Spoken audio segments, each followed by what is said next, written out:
We are coming to you from Target Field in Minneapolis, Minnesota, where tonight Comcast Sportsnet presents White Sox baseball.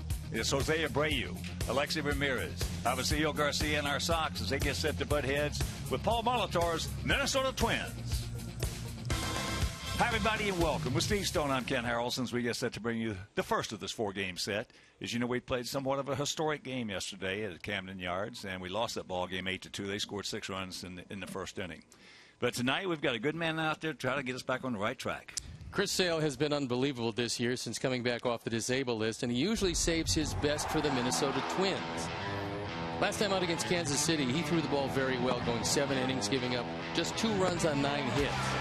The straight change was terrific. He'll be looking for more of the same against a team that he's tormented over the course of his career. He beat them in his first start of the year. But look at what he's done career-wise, and then at this ballpark. 7-1 against the Twins, 4-1 at this park. The ERA is spectacular regardless of where he faces them. The walks and strikeouts equally good. So Chris Sale very happy to see the Twins and the Sox, who ventured into the American League East, didn't like it, and it's back to the Central for 7. Well, our next topic right here is a guy who's become somewhat of an enigma. They thought when they moved into first base, maybe the home runs would come. He does not have a home run. Joe Mauer's been hot, but he doesn't hit the ball out of the ballpark. So as a first baseman, he's probably underpowered. But lately, he's hitting everything in sight. Over his last 8 games, he's hitting .375. They would like to see him drive in more runs, but it's been 7 in the last 8 games, and that's pretty good. So although he is minus the home run lifetime, he's hit .250 against Chris Sale. Doesn't sound like much, but very few lefties have done that well against Sale. So you got to keep Mauer and a close eye on him tonight. All right, first of a 4-game set, so sit back, relax, and strap it down. White Sox baseball coming your way.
your Chicago area and Northwest Indiana Lexus dealer, who invites you to test drive a Lexus today. Blue Cross and Blue Shield of Illinois. Through it all. Audi. Truth in engineering. Xfinity. Your home for the most live sports. And by Toyota. See where Toyota takes you. Test drive one at your Toyota dealer. Toyota. Let's go places. Welcome back to beautiful Target Field here in the Twin Cities. The crowd, a whole lot more than yesterday, but not up to the usual standards here, as this stadium usually well attended. The Twins not having a particularly good start to this season. The Sox come in 5 games in back of Detroit, who leads Kansas City by a half game. The Twins 5.5 games back. Reeling because they had 3 injuries yesterday. They were ahead of Detroit 7-3, only to see Detroit come roaring back and lose that game 10-7. And so after beating the Twins 2 of 3 at U.S. Cellular Field, they kick off a 4-game series here this evening with a Twins team that is using their disabled list a little bit more than Terry Ryan, the general manager, would like. There's a couple of moves at the back end of this 4-game series. Ricky Nolasco, who was disabled, is going to pitch on Saturday, and Mike Pelfrey will pitch on Sunday. They were both to be determined before they started this particular series, but now everything is a little clearer here as you look at Paul Molitor, the first-year skipper of this Minnesota Twins team. Jim Joyce, the umpire, is to his right. He's behind the plate tonight. And the Twins have a very hot Joe Mauer at first base. He's starting to drive in runs, although still hasn't hit the ball out of the ballpark.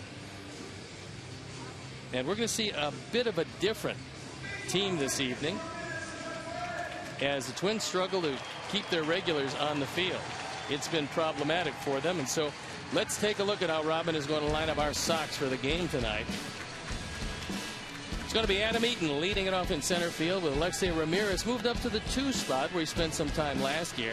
Melky Cabrera hitting in the 3 spot, with Jose Abreu hitting 4th, and you can see why. He's had wonderful numbers career-wise at Target Field. Adam LaRoche, the DH, Avisail Garcia in right field, Connor Gillespie, the 3rd baseman, with Tyler Flowers getting the nod behind the plate. And our Lexus pursuing perfection, Micah Johnson is rounding it out. Let's look at the defense and how they'll line up behind Trevor May. Eduardo Escobar in left field, with Shane Robinson in center and Torrey Hunter in right. That's Trevor Plouffe, Danny Santana, Brian Dozier, and Joe Mauer around the infield. Kurt Suzuki behind the plate. He's not having a good year throwing out would-be base stealers. And now our Lexus pursuing perfection starting pitcher is the king-size Trevor May. He's 6'5", 240. He's got a good fastball. He's 2-0 lifetime against our Sox. Got his first major league win against them last September 3rd. And you look for a good curveball and a changeup that's a work in progress.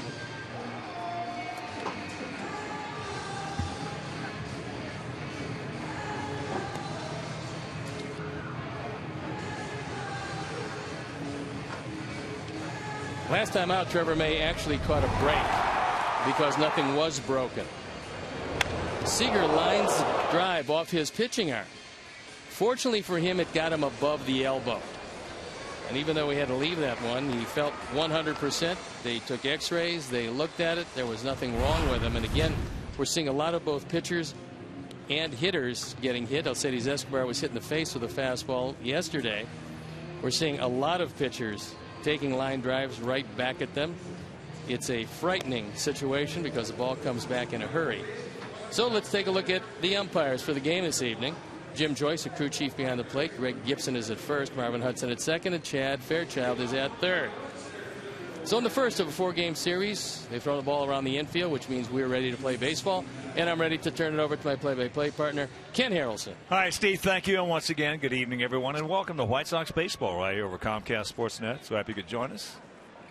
And before we show you our picks to click, you at home select yours as Adam Eaton stands in against the 6'5", 240-pound right-hander Trevor May, and he takes first pitch strike. Adam comes in hitting it 192. Sox hitting at 236 as a team.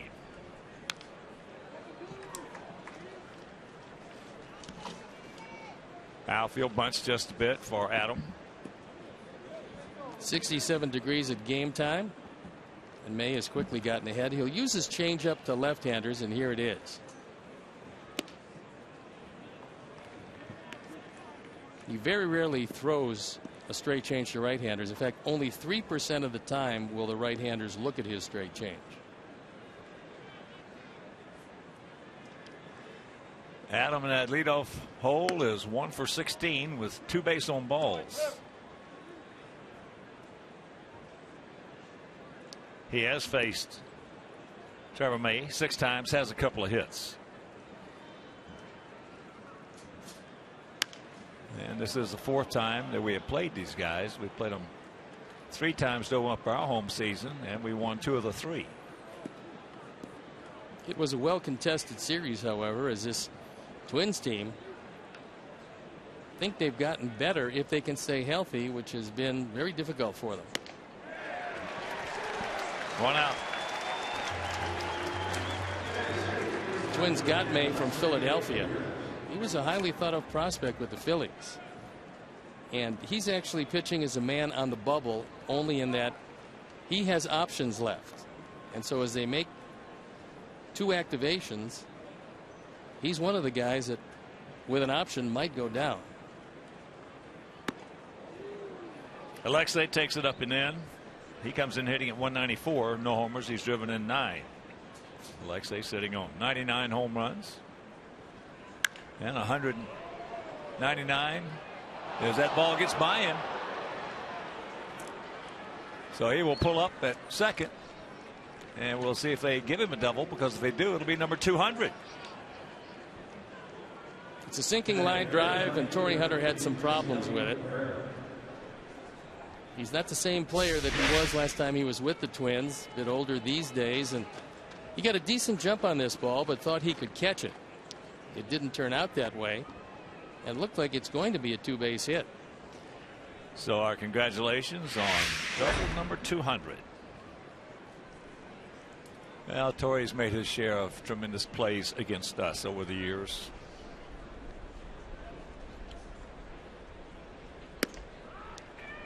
As Melky in the 3-hole takes first pitch strike. Torrey was a great center fielder when he was patrolling the Metrodome. He could go get him alley to alley and made some spectacular catches over the fence. Well, he's one of the best center fielders to ever play the game.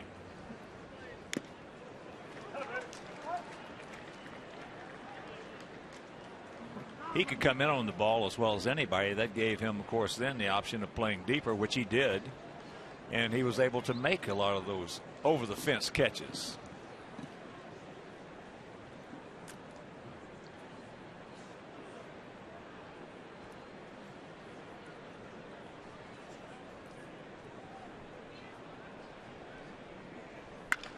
And there's a base hit.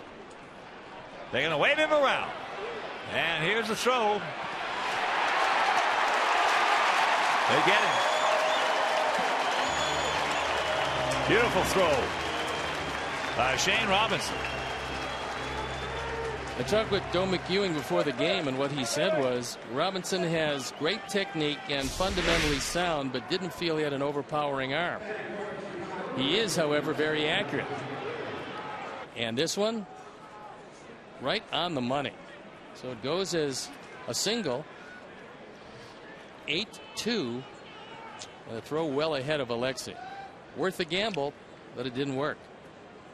So here's Abreu. Jose at 296, 5 homers. He's driven in 14.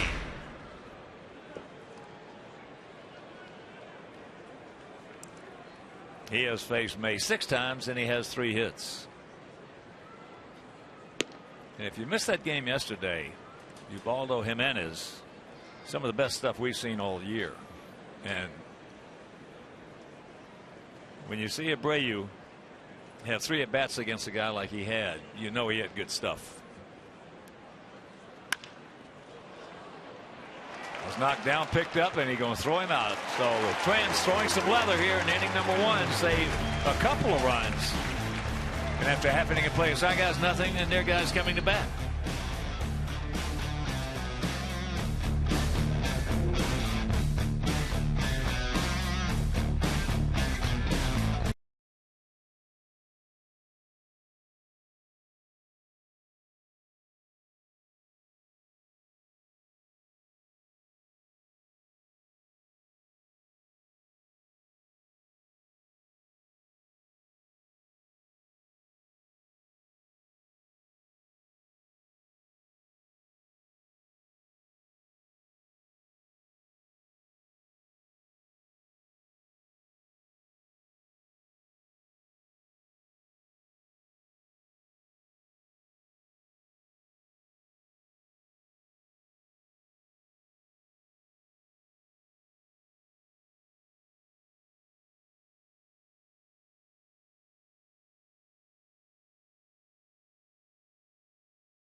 Hunter in the 2 spot. Then it's Joe Mauer, Trevor Plouffe, Kurt Suzuki, who's always done well against our Sox, Kenneth Vargas, Eduardo Escobar, Shane Robinson, and Danny Santana. Defensively, and out of the lineup behind Chris Sale, it's Cabrera, Eaton, and Garcia in the outfield, with Gillespie, Ramirez, Johnson, and Abreu in the infield. Tyler Flowers behind the plate. And our Lexus for swing perfection starting pitcher is Chris Sale. 7-1 lifetime against these Twins. 2-0 this year in his 3 starts. Dozier hitting at 208, a homer. He's driven in 6.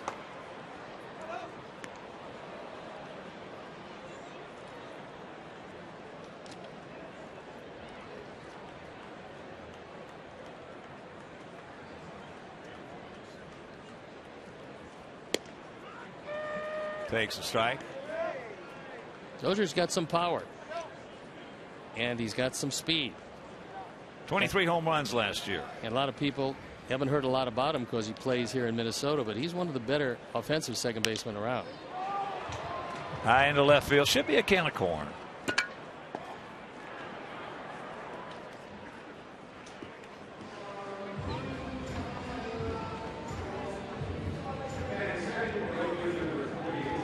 So here's Torrey, 39-year-old right fielder.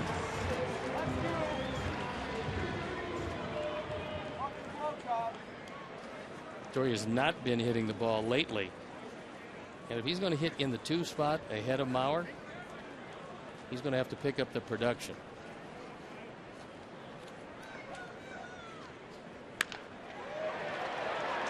That's shot down into that corner. One hops the fence. He just beats the throw, and Micah wanted the out. Beautiful throw by Cabrera.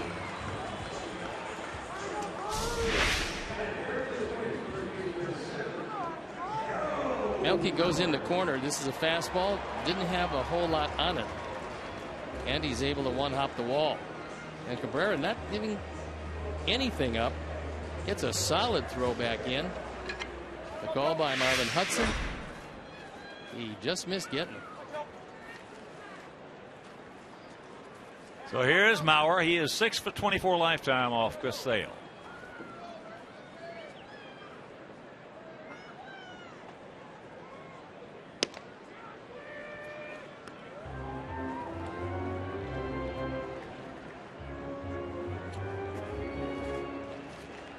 Pretty impressive numbers in the early going, especially those 11 driven in. .319 career hitter. Got a pretty good breaking ball to hit right there and missed it. That one was way up at the top of the strike zone. Unfortunately, Mauer did not do any damage to it.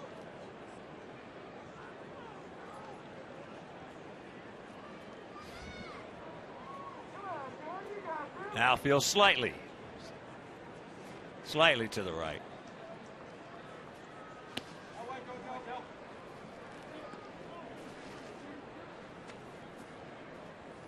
Somewhat surprising, we saw the splits, and lefties are 5 for 10 off Chris, which is something you don't usually see. Obviously, it's very early in the season. You won't see that pencil out over the course of the year. It's just an oddity in the early going. Had a good rip at that one. That fastball at 97.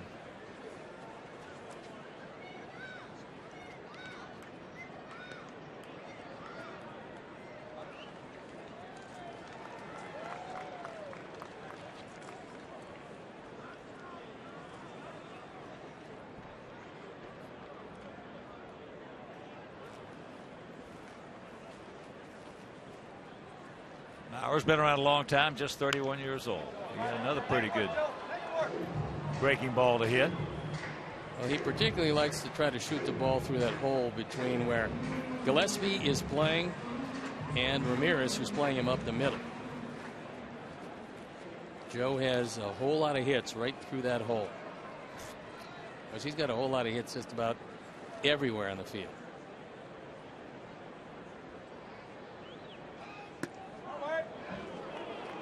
Good pitch, did not get it. That was right in the middle of the zone. That's hard one to miss right there, but he missed it. Take another look in our Menards pitch tracks. That ball had a good piece of the plate.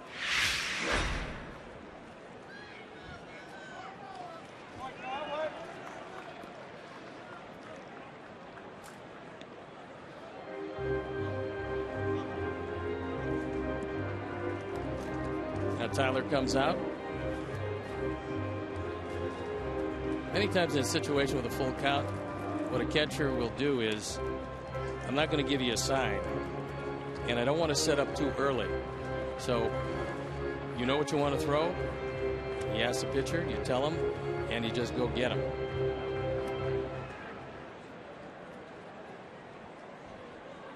Especially with a middle infielder out there second, which is not the case right now. Flips that one in the left field. It's a typical Mauer hit. So the missed third strike. He had him struck out. Jim Joyce missed the call, and it's 1-0 Minnesota.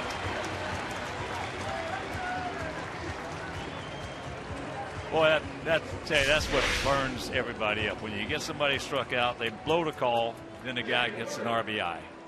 RBI number 12 for Mauer as he dumps his ball into left field, something that he's pretty much perfected over the course of his career.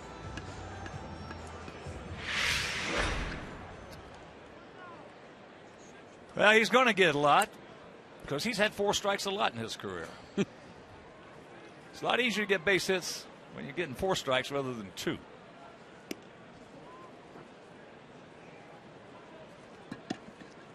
Here's Plouffe hitting at .250, 3 homers. He's driven in 8.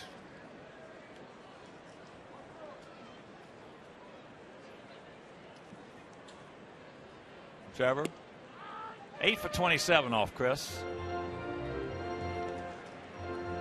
Plouffe's got some pretty big power.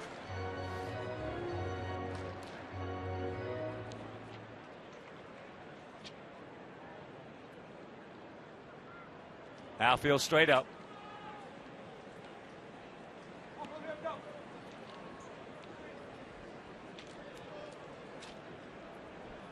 Oh boy, it burns my behind.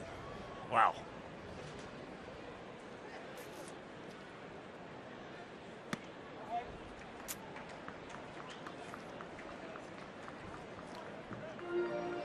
One in, one on.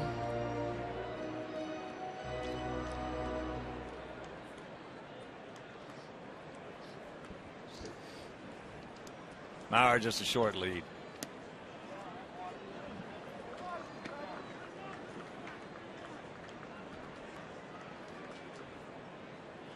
Plouffe has only grounded into 1 double play. He does have some pretty substantial power, however.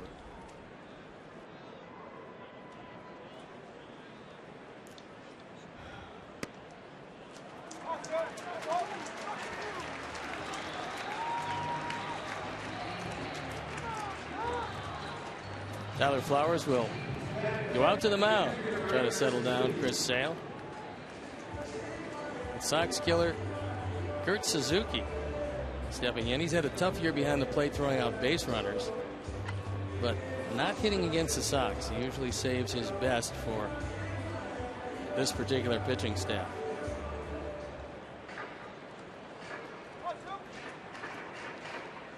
Well, pitchers cannot let the umpire dictate what they're going to do or how they're going to pitch. Nope, they can't. Had a long conversation with a lot of great pitchers over the years about dealing with umpires when they blow strikes, especially when you got a guy struck out. Tom Seaver said he would just smile a little bit and say, I'm not going to let this guy dictate my game. I'll take it and I'll handle it myself. As did Don Drysdale, a couple of Hall of Famers. That pitch is foul, souvenir right side. Sometimes you get, especially young pitchers, which in this case Chris is not, even though he's just 26. When they're having trouble with an umpire, they just fall apart.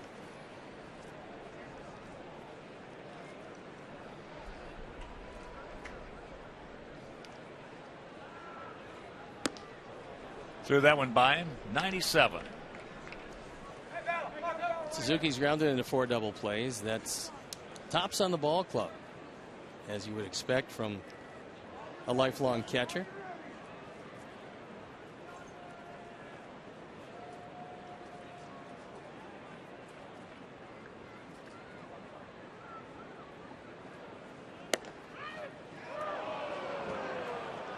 He gone.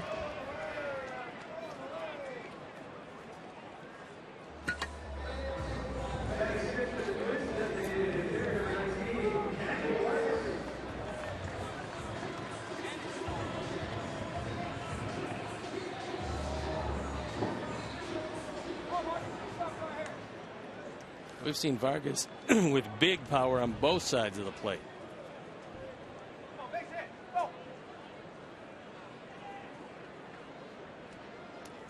Here's Vargas. One of 3 switch hitters in this lineup takes a breaking ball strike.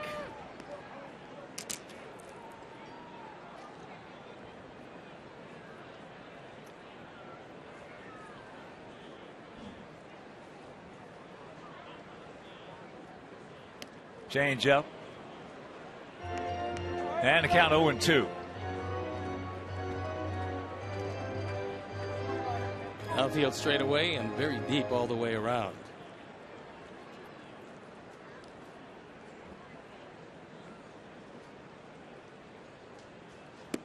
If you hit his bat in the right spot, that ball's going to go a long way because he is a very strong man.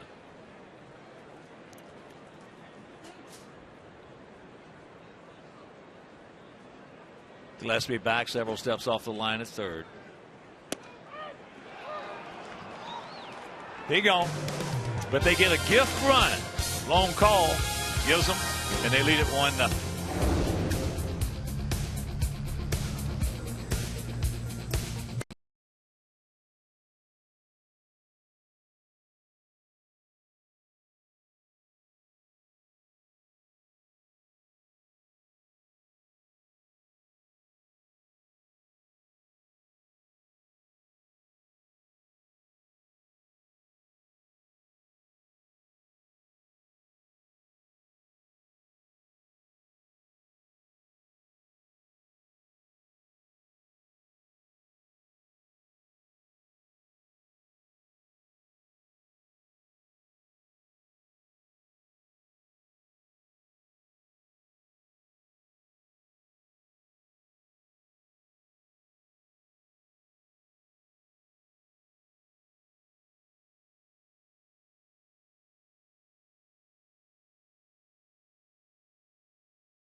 Sunday at 10:30 on Comcast Sportsnet.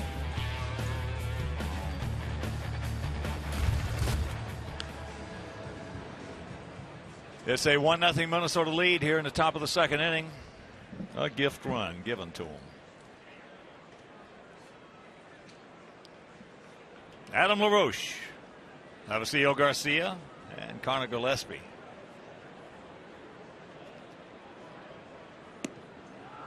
There's a curveball strike. Now they're going to swap positions as Plouffe is going to move into pretty much straightaway second base, and Santana is going to stay home on the left side.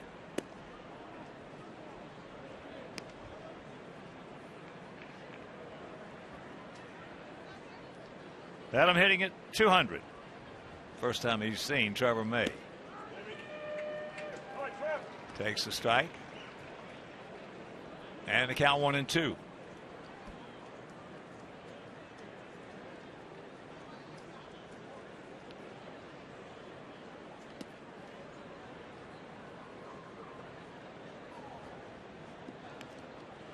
Neil Allen, the pitching coach, has been working with May on his straight change. Doesn't have complete command of it yet. That was a straight change that bounced in front of the plate. But when he gets it to go with a pretty good curveball and a better than average fastball, he'll be pretty tough. Change up. 1 out.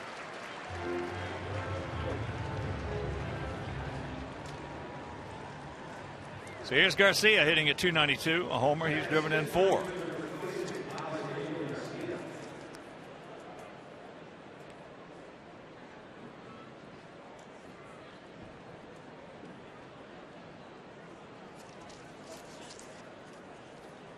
Trevor made 2-0 last year against us, and 2-0 in his young career out of Kelso, Washington. Pretty amazing when you see an ERA up close to 5, and yet he's beaten the ball club twice.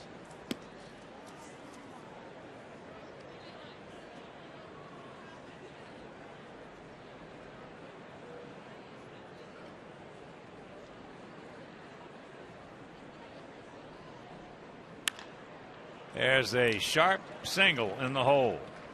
In fact, we had 4 hits yesterday. Javi had 2 of them. Here's one of the few guys that actually saw Ubaldo Jimenez well.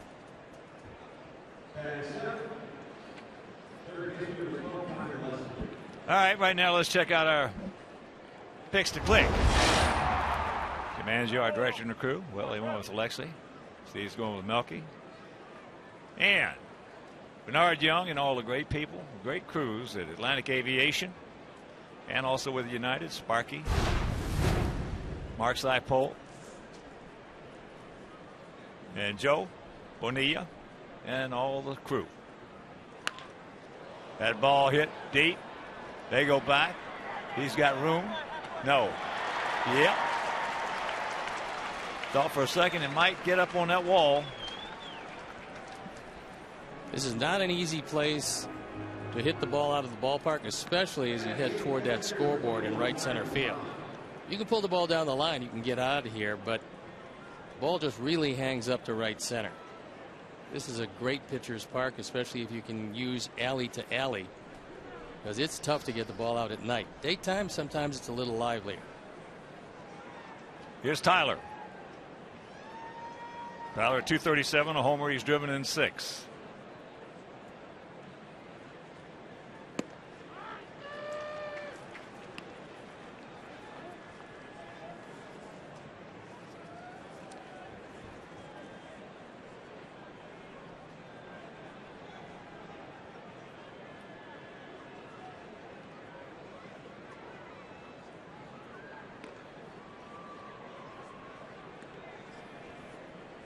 Big gap out there in left center. And the Sox come in with the fewest runs scored in the American League. So this offense is yet to click. Robin putting Ramirez in 2 spot, hoping to help things out. Well, it seems like we keep hitting into shifts.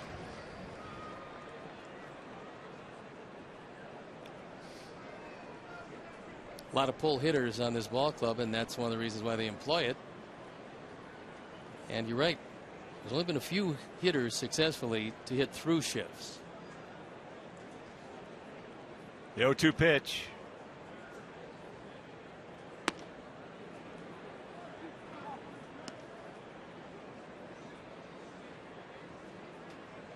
Now they're probably hoping that May tries to throw him a breaking ball in the zone. He happens to be a pretty good hitter of those if they're strikes. This is going to be the curve.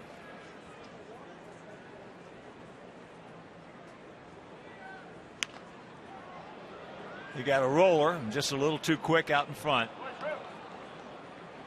And right now, as we speak, the Sox have the lowest on-base percentage of any team in the American League. Something coming out of spring training. You said on April 30th. Almost a whole month into the season, that would be the case. You could have got some wagers.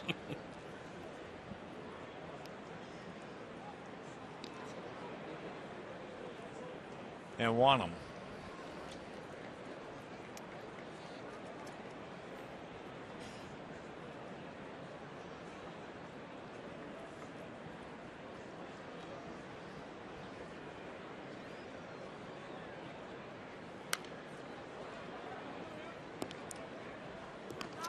Pretty good rip with that fastball.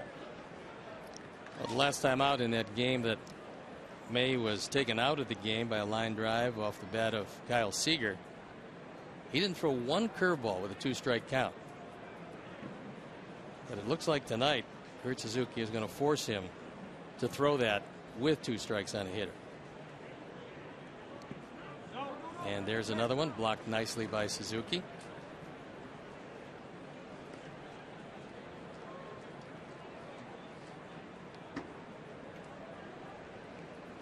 Micah Johnson waiting to see if Tyler can keep it alive.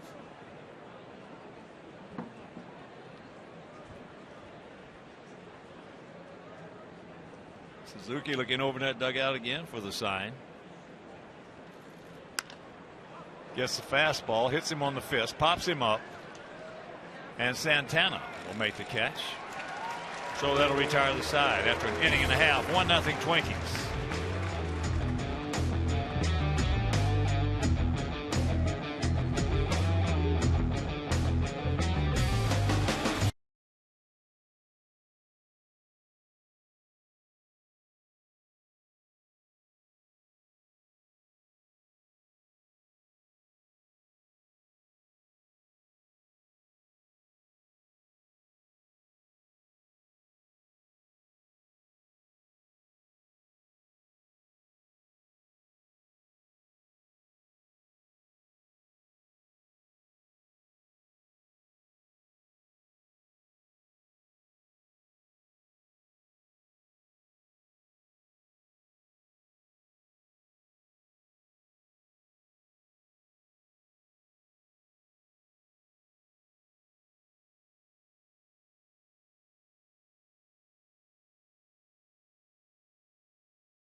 Brought to you by Miller Lite.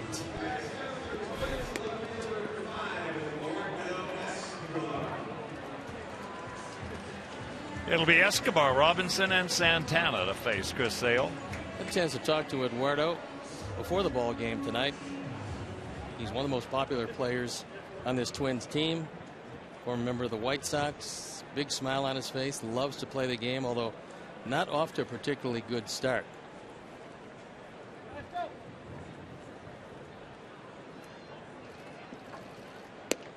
Takes first pitch strike. Hitting in 163, a homer. He's driven in 3. He's faced Chris 10 times, has 3 hits. Is that upstairs? And the count quickly 0-2.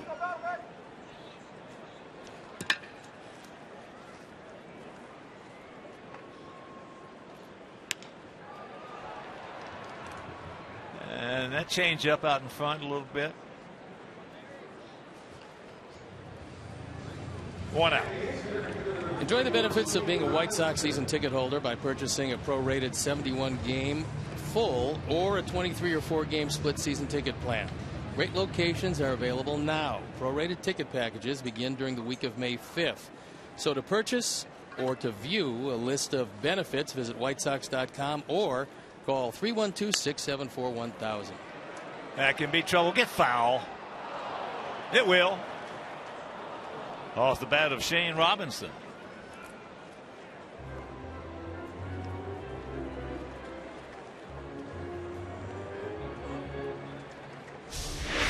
This one's slicing down the line. Avi is not going to get to it. And fortunately, less than a foot foul. So Robinson with that team best 324 mark. He's a .231 career hitter out of Florida State.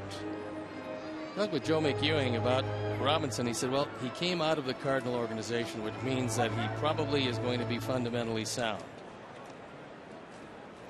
They do teach their guys very well in the minor league system, always have.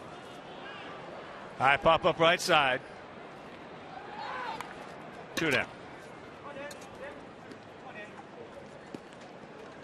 So 2 out to the switch hitting shortstop, Danny Santana.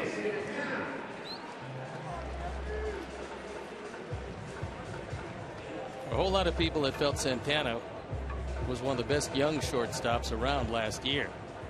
But this year, for whatever reason, he just kept dropping the ball at shortstop. Not able to complete double plays, did not make the team in the early going, but now he's back, and he's a talented kid.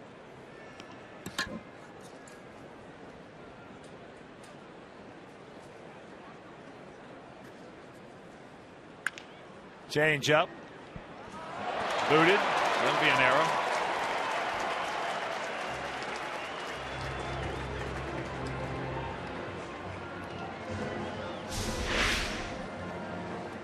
Chris should be out of this inning, and he is not. So a few more pitches will have to be thrown, especially one to a pretty dangerous leadoff hitter, Brian Dozier.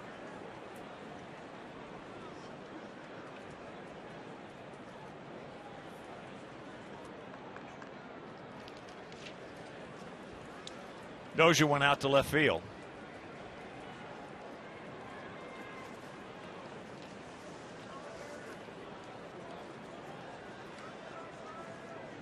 Santana, normally a good base stealer, just 1 out of 3 this year in that department.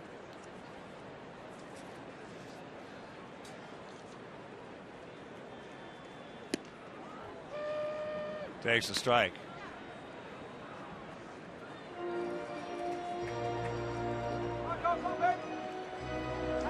Dozier with a couple of home runs off, Chris. He's 5 for 23, 2 homers, 4 knocked in. Outfield straight up, spread out about equidistant. There he goes.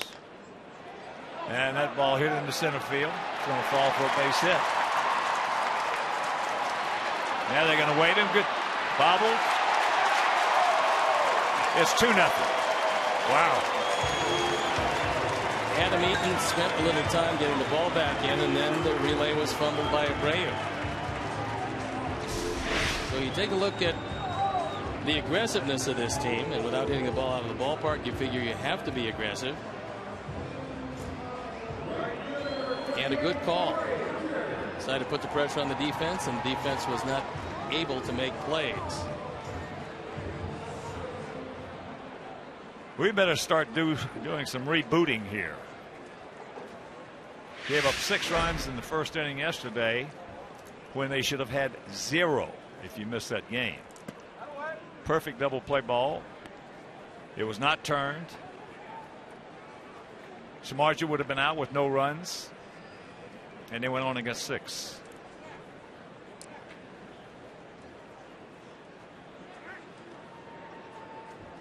Torrey lined a double, short hop the fence in left field. So another gift run. Gene Glenn did a pretty good job. He watched Adam Eaton hesitating when he caught the ball, and with Santana running anyway, he just waved him and turned into gold for him.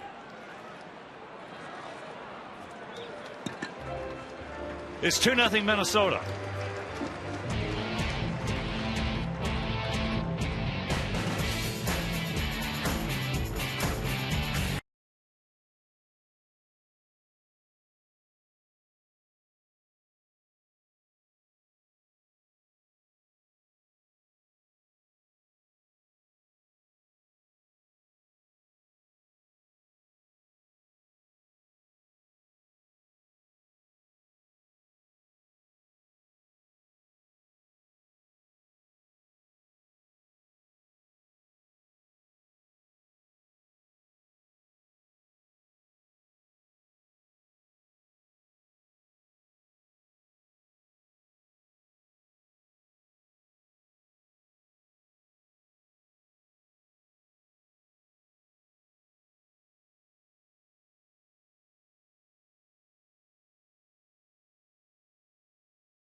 Robin talking with Adam Eaton. There were a couple of mistakes on that same play. One, Adam holding the ball for a bit, not getting it back in, and when he did, Jose dropped it, and Gene Glenn, the third base coach, just sent around Santana.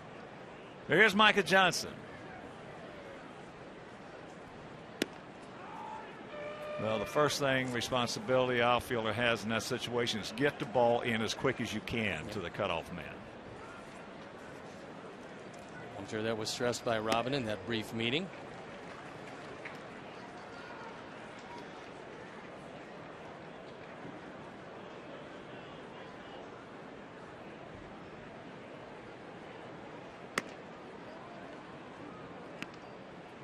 One and two the count.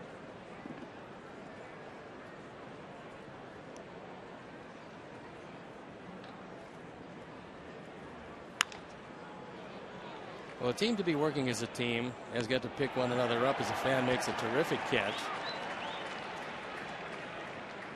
and gives his daughter the baseball. But the offense tonight is going to have to come back and help bail out the defense. There's a good start, so good speed aboard.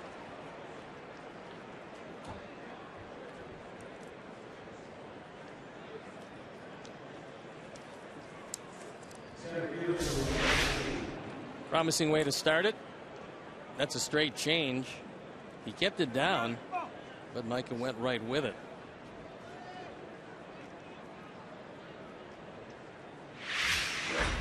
And the correct approach on hitting a changeup. Try to go right back through the middle.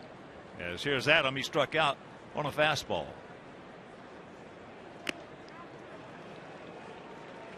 Suzuki to this point has not thrown out a would-be base stealer. Steelers against the Twins have swiped 17. They've been caught 5 times. That includes pickoffs. Chris Herman started behind the plate yesterday and threw out a couple of base stealers, but Suzuki having his problems.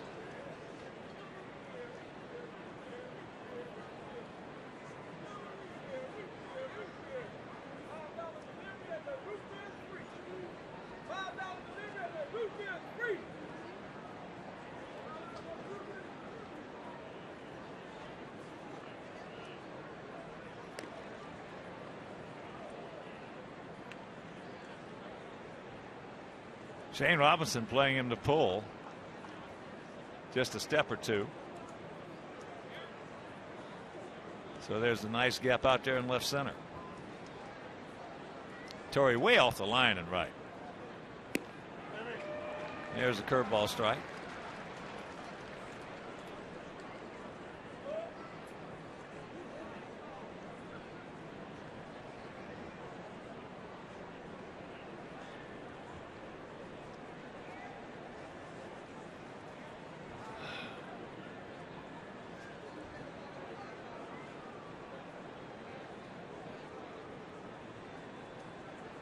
Micah just a decent lead.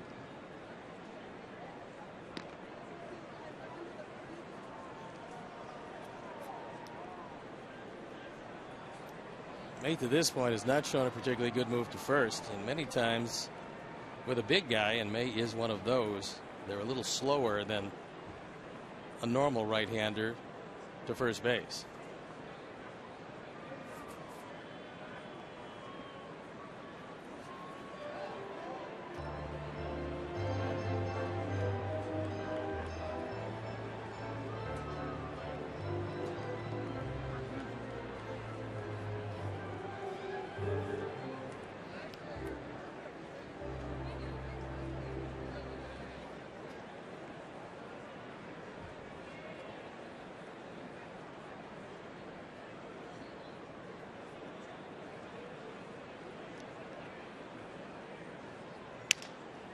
There's a little looper out into short center field. It's going to fall for a base hit. So a duck snort.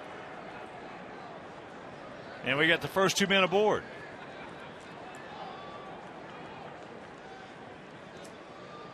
Five hits already. 2+ innings, and we don't have anything to show for it. Somewhat surprisingly, they were not playing Eaton as an off-field hitter in center field. Robinson couldn't get to it. A promising start to the third.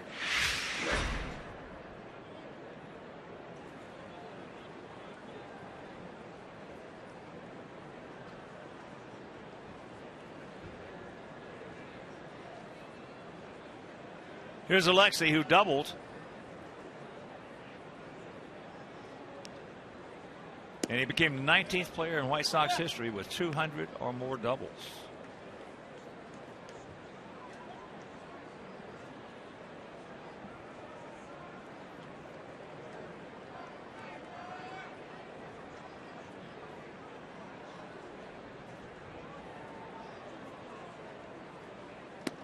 Curveball strike.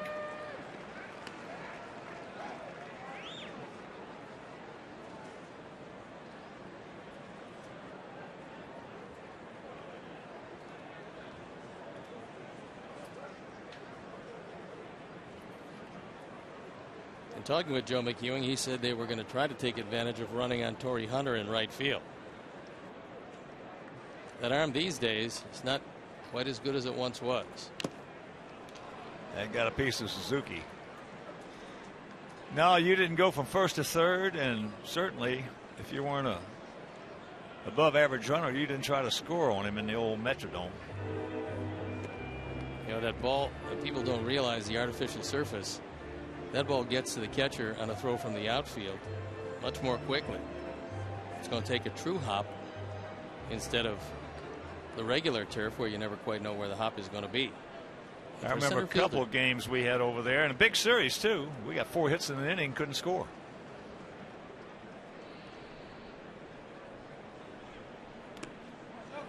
A lot of people don't realize for a center fielder the throw is much more difficult because you have the mound to contend with.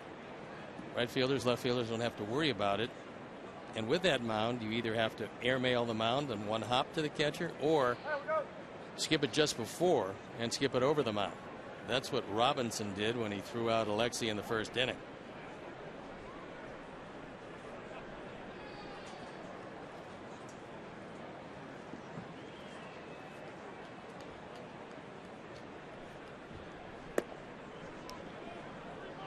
That's low. Full count to Ramirez.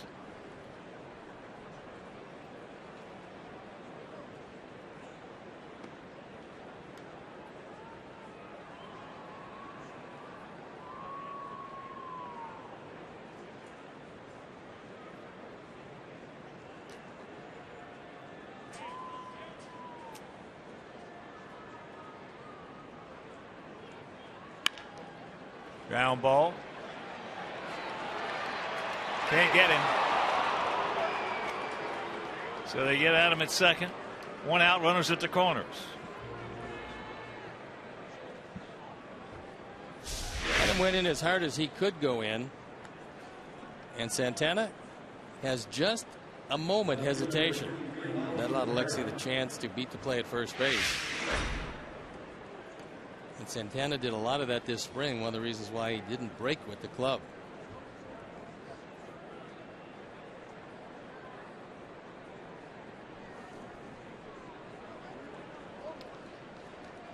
Melky singled into center field.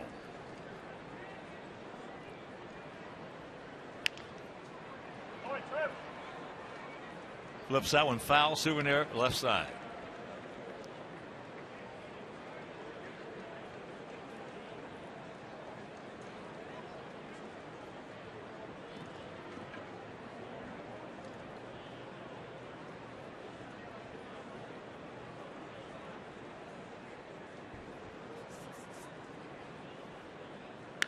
Shot. Base hit.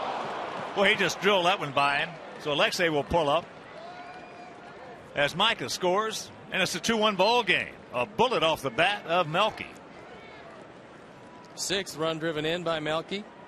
2nd hit of the night. And it cuts the lead in half. Dozier might have thought he had a shot at this, but this is a rocket. Just accelerates by him. And a chance to do some more damage for Jose.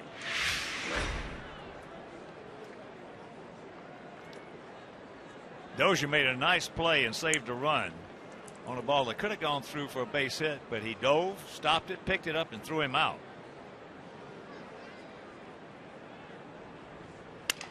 And there's a base hit. They're going to wave Alexei around. Robinson will not make the throw, and this game is tied at 2. A little continuation hitting for a change for our guys. RBI number 15. And the big man ties it up. 4 singles this inning. The 7th Sox hit of the night. He catches his curveball off the end of the bat. And that's going to bring Neil Allen out from the dugout to talk with his young right-hander.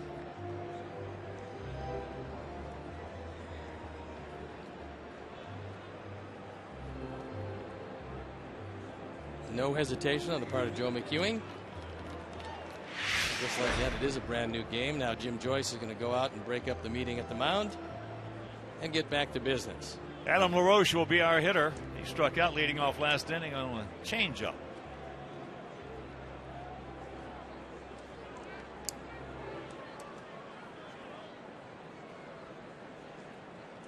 Adam had one good pitch in that sequence to hit and didn't put it in play.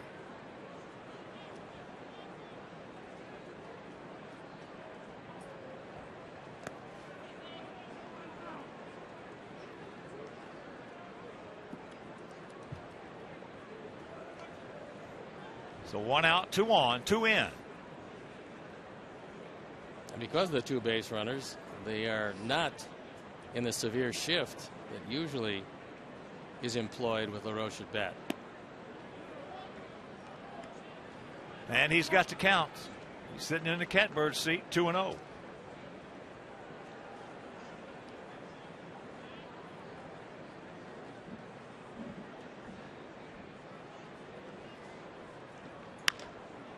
Flips that one into left field.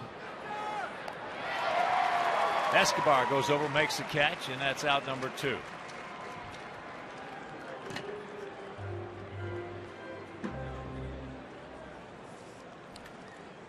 Mother's Day is May 10th, and the White Sox have dedicated Saturday, May 9th, as Mother's Son Night. In addition to specially priced tickets and parade passes, the first 10,000 ladies ages 14 and up will receive a Mother's Day tote. To purchase tickets, visit whitesox.com/mom.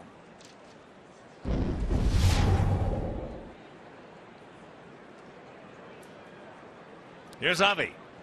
Avi singles sharply in the hole between third and short. He got the pitch that time. He got a hanging breaking ball over the inside part of the plate. Suzuki wanted it low and away. May hung it. And take a look at Menard's pitch tracks. You'll see a hanging curveball that is not tattooed. He's lucky to get away with that one. Well, when you're not going good offensively like we have not been, you're always, with the exception of a game like yesterday with Jimenez hitting his spots, not making many mistakes at all, you're always going to get pitches to hit. And when you have a rhythm offensively and you're going decent, you're going to hit them hard. You're not going to pop them up. You're not going to ground them out. And you're not going to swing and miss. When you're going bad, conversely, you do swing and miss. You do swing and miss, and you do pop them up, and you do ground out.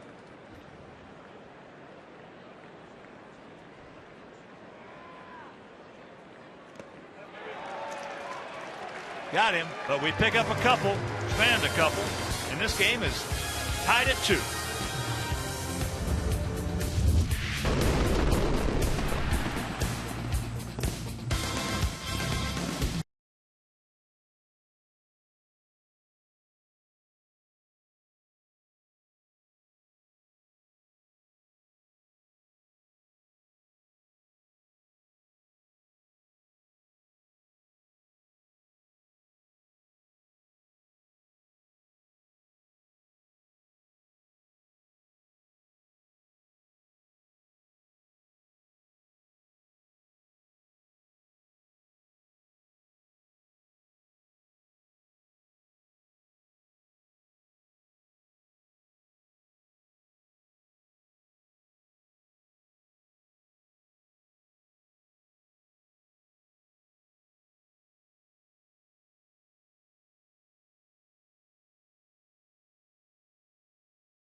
for instant reaction, highlights, and more on Blackhawks Post-Game Live presented by Hawk Ford.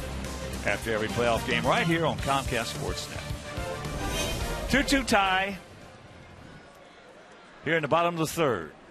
Mauer, Plouffe, Suzuki. Mauer had a little bloop single in the left field after Chris had him struck out, and the home plate umpire missed the call, and that knocked in a run.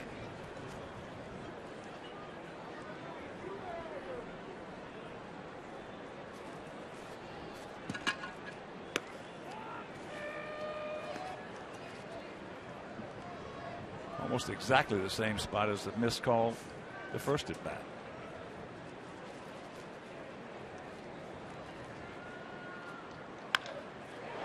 That ball hit well into center field. Got a glove on it, couldn't hold on. So that'll be a leadoff double for Mauer.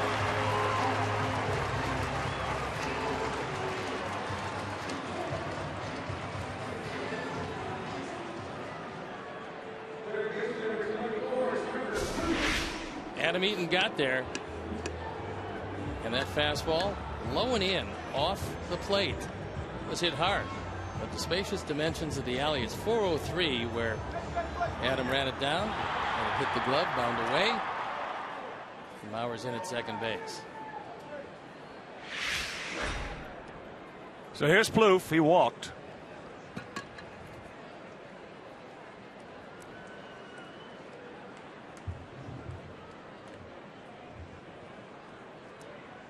Breaking ball, tried that backdoor him and couldn't get it there.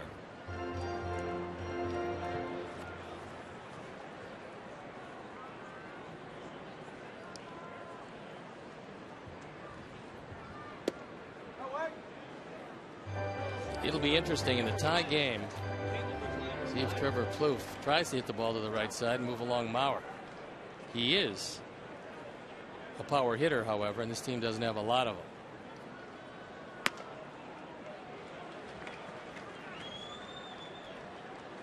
He's the only guy that Chris walked first time through the order. He's on the verge of it again. Well, there's a strike. He's hit him hard. 8 for 27.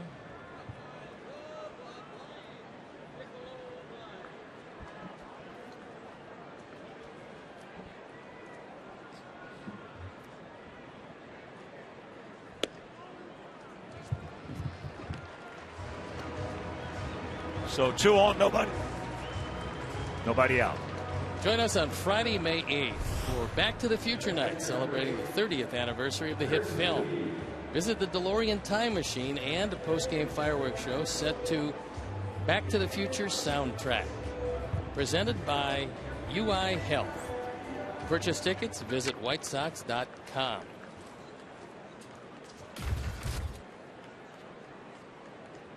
Here's Suzuki, called out on a fastball. Paul Molitor just might be bunting with Kurt. He does have one sacrifice this year. Takes first pitch strike. He's 4 for 13 lifetime off Chris. Gene Glynn going through his set of signs.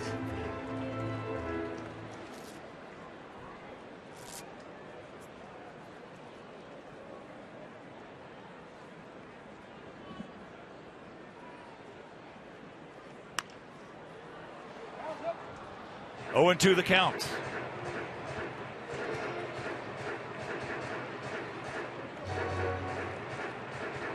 Top of the fourth inning in Kansas City. Royals shutting out Detroit 3-0.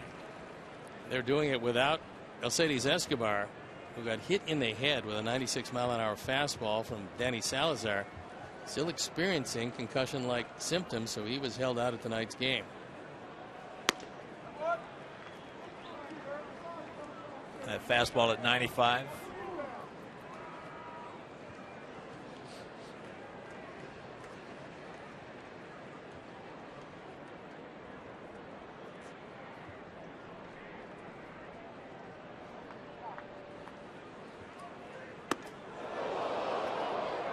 He almost walked right into that one. Well, that one was up, but it wasn't all that far inside. Not at all. This is why hitters get hit more today than ever before, because they lock themselves in and nowhere to go.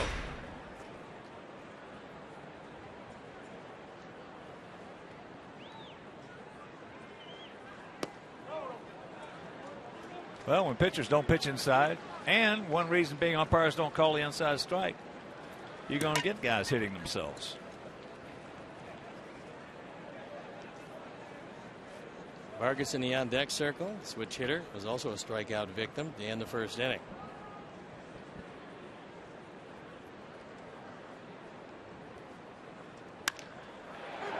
Base hit. What new? That's going to score one. And it's a 3-2 Minnesota lead. Runners at the corner, still nobody out.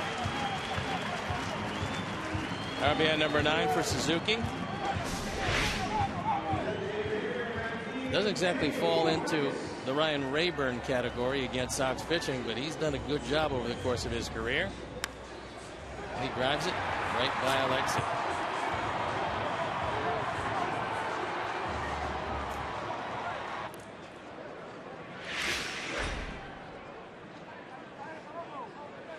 Vargas, he was called out on a fastball.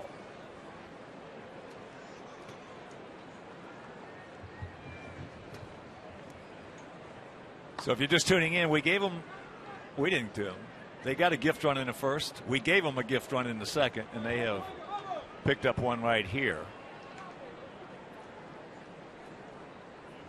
On a ball that normally, it would have been a good catch, but normally Adam Eaton would have caught. He gets a glove on it as that ball gets away. So Suzuki in the second.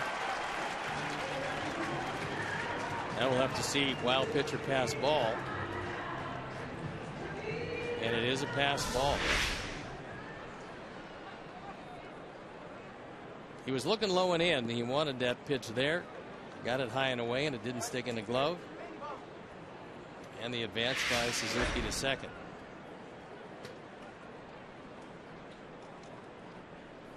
Change up.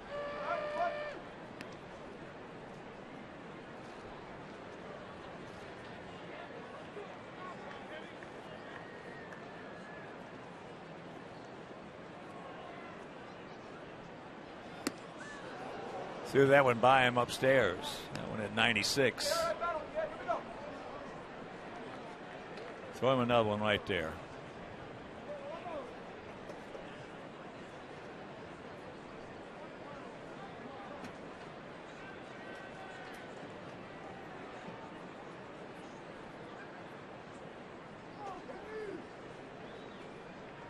Infield halfway.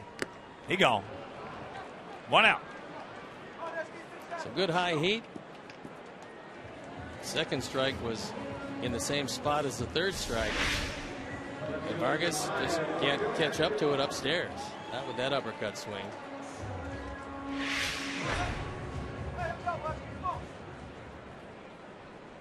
Here's Eduardo. Escobar led off last inning. Hit a fly ball in the center field. Now the infield in.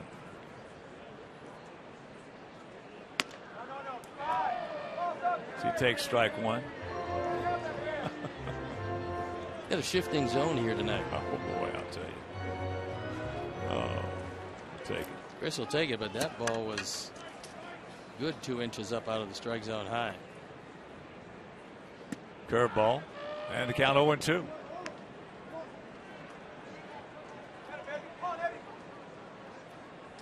Chris can get out of this one, but just giving up the one run, it will be a monumental task.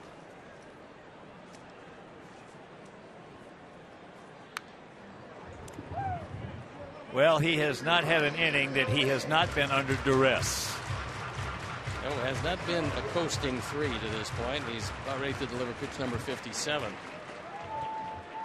But it has not been an artistic success either from a defensive standpoint. Well, what it boils down to is this. We're 8-10 coming in to this ball game. The first of a 4-game set here. And there's a base hit. It's going to score a pair.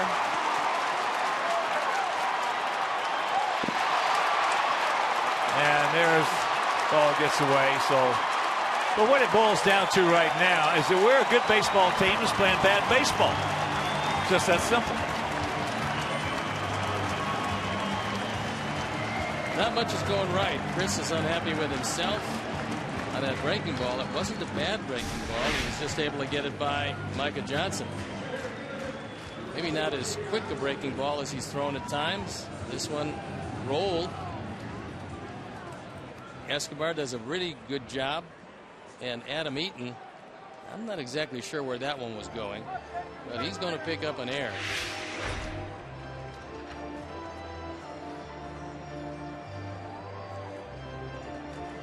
A good baseball team is playing bad baseball.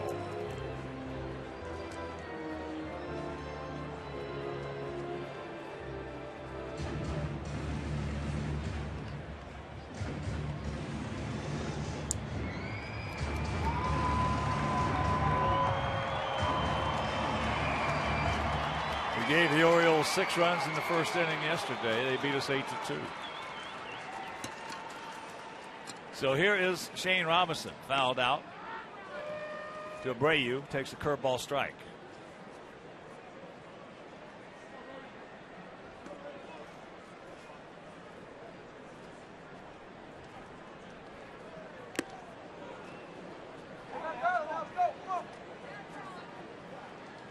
Infield in once again at all 4 positions. Now the Twins have a battered bullpen, so this one is far from over.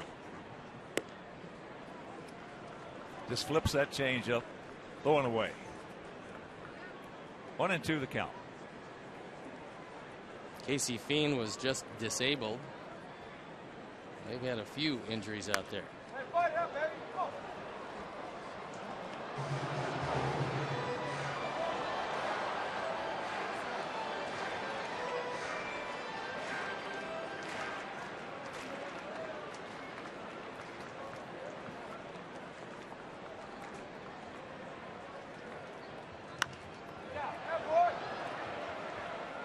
Another foul, right side seats.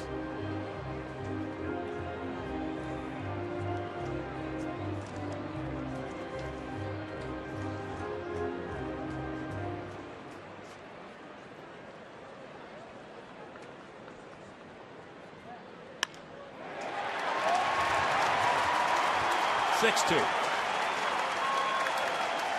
Got that change up, off the plate. And here comes Coop. RBI number 6 for Robinson. It wasn't a strike, but because it was up, he was able to get a good look at it and punched it through a drawn-in infield. Don Cooper out to remind Chris of certainly what he knows. You're going to have to pitch over some defensive miscues and turn it over to the offense and hope they can get at Trevor May. 28 pitches this inning.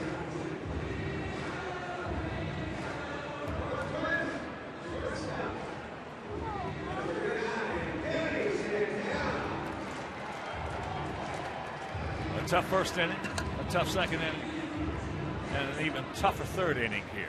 So he's not long for this game.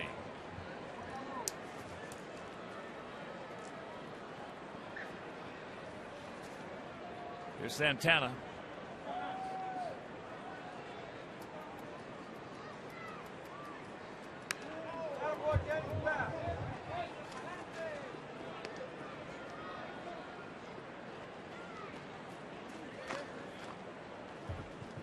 He reached base on an error last inning and came around to score.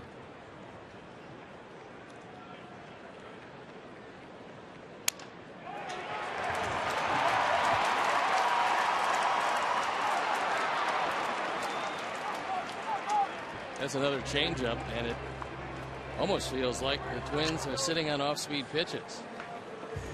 Because they're not bad pitchers. This one is low and away.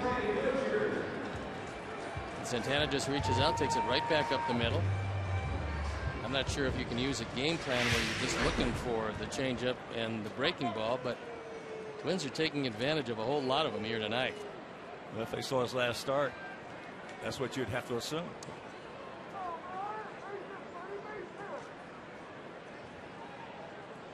So here is the 8th man to come to the plate. Takes the fastball strike.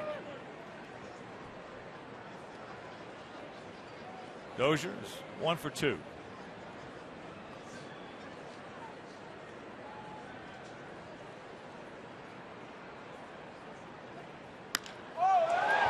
There's a fastball, and it is now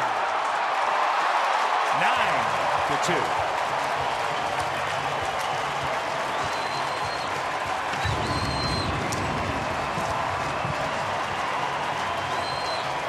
That's the second home run of the year for Dozier. He's now driven in 9.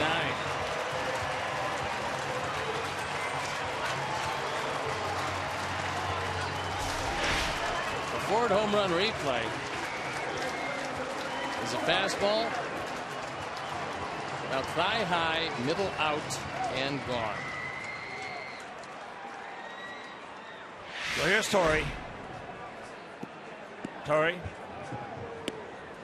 ripped a double, one hop the fence in the first inning, and he grounded into a 6-4 fielder's choice to end the second.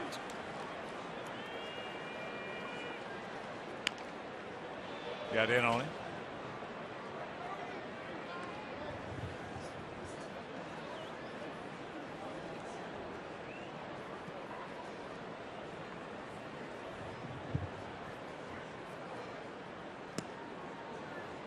Changeup got him. 2 down. Scott Carroll loosening up in the pen. We saw him for 2 innings yesterday, and they were 2 pretty good ones. Give up no runs on just 1 hit with a strikeout.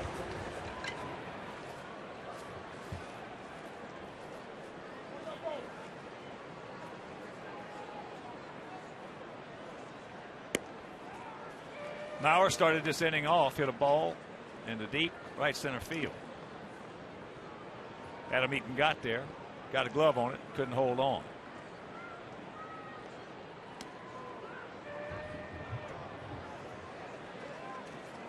Oh, 0-2 the count.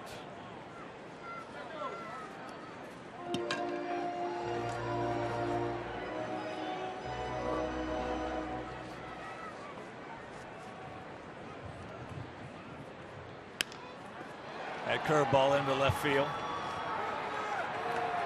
But a lot of damage is done. A big crooked number goes up, and we'll go to the 4th inning. We trail it 9-2.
And it's not a pretty one.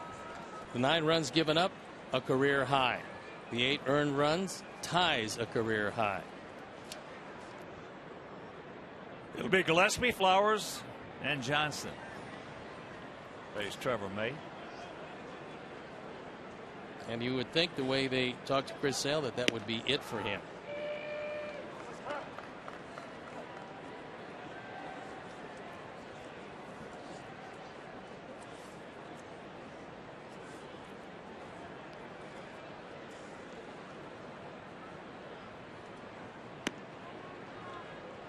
Gillespie, 0 for 1, hit the ball hard. Looked like he had a good chance of at least going off the wall out there in right center. And came down softly into the glove of Torrey Hunter.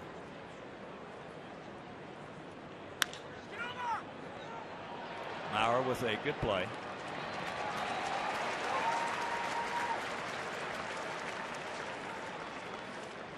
An athlete's defined by a desire to be active and continue doing the things you love. Visit Athletico.com and start defining your pain-free inner athlete today. Athletico, the official physical therapy provider of the Chicago White Sox. Athletico, better for every body.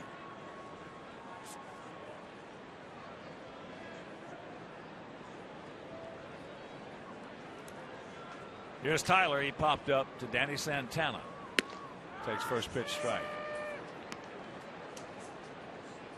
And it would appear Scott Carroll is still throwing, that he would be coming into this one.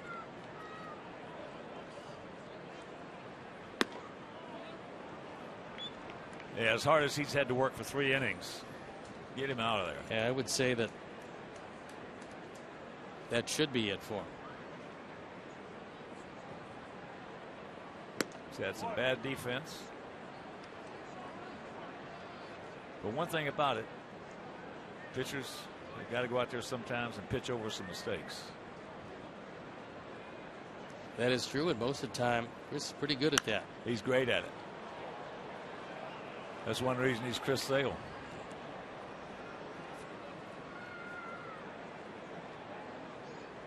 But again, everything is contagious. Everything is a rhythm. And when you're playing bad baseball like we have been this start of the season, those things don't happen. Yes, he did. 2 down. Now, if you're Trevor May, there's a couple of things that you think about, and one, you don't. You don't think about the 9 runs up there. You think about the fact that you're going to throw strikes, you're going to put whatever you've got on it, and you're not going to walk yourself into problems. Micah takes first pitch strike. He singled and scored, leading off last inning.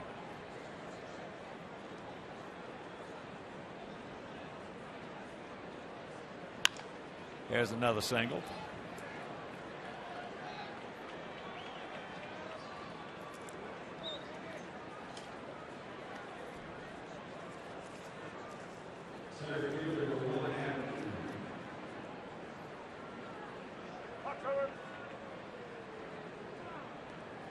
So here's Eaton, struck out leading off the ball game, and had a little duck snort single in the left field last inning.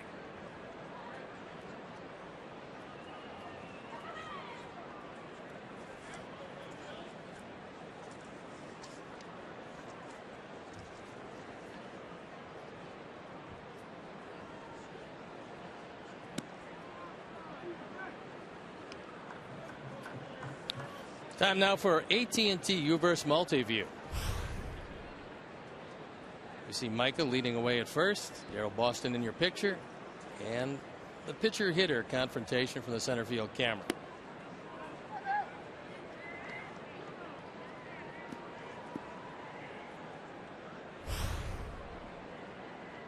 Two and 0 the count.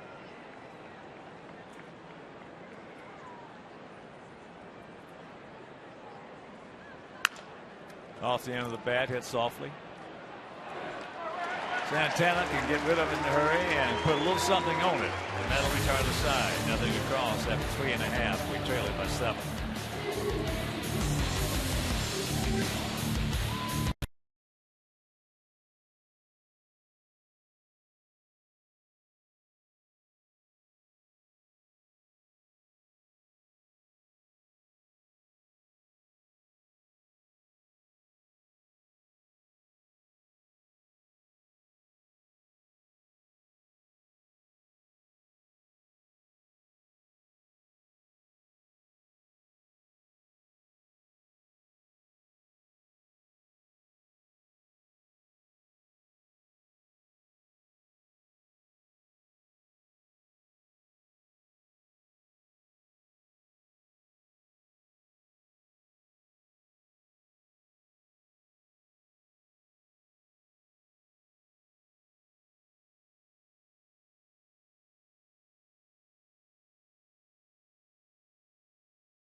Matt Albers went on the disabled list, and it seems like a long time ago, but he pitched yesterday. Those 2 innings of work on 1 hit, didn't walk anybody. Fanning one, threw the ball pretty well, holding down the Orioles and that high-powered offense, but they had already scored their 8, and that was that in Baltimore yesterday. Well, coming out of spring training, his last 3 appearances, he pitched as well as anybody on the staff. I think he's a very valuable man because he can do things like this, give you some innings when the starter goes short, and hope just maybe this team can shake things up offensively, put a little pressure on the Twins, especially if they get to that bullpen, which has been touched up. They had a 7-3 lead yesterday, only to see it dissolve, and the Tigers beat them 10-7. So here's Plouffe. He's been on the plate twice, walked twice, scored once.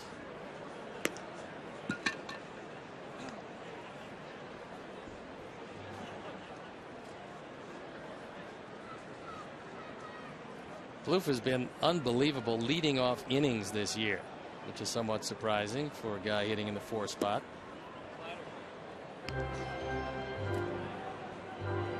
But he's 6th among major league hitters when leading off an inning.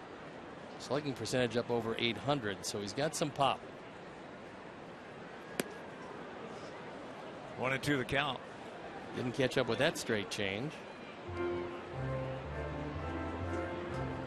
I saw him last year, day game of course, take batting practice, and in 4 swings hit 3 in that upper deck out there. He, along with Oswaldo Arcia, have about as much power as anybody. Arcia took one yesterday and hit it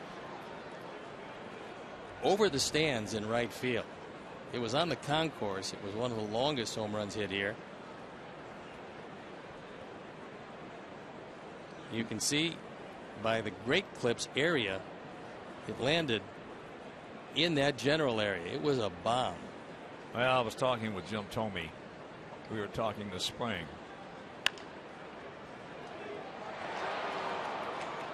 Alexei right where he should be. Gets it, throws him out. So 1 down, but Thome said one of, if not the longest home runs he hit in his career. He hit over 600.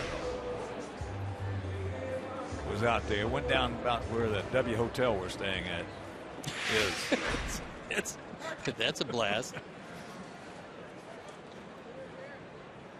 Jim told me he could hit the ball for a left-handed hitter further to the left center than any left-handed hitter I ever saw.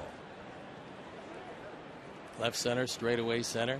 Well, I saw guys could hit it as far to center, but I never saw a left-handed hitter could hit it that far to left center. He is one strong man. He's a lot bigger than you would think he would be when you look at him up here and then you get and stand next to him. He's thick. One of the greatest guys to ever play this game. That's a testament to his character, but also wherever he played, he was probably the most popular man on the team and involved with the community. To his parents. Yeah, I mean, what a wonderful guy. Very philanthropic.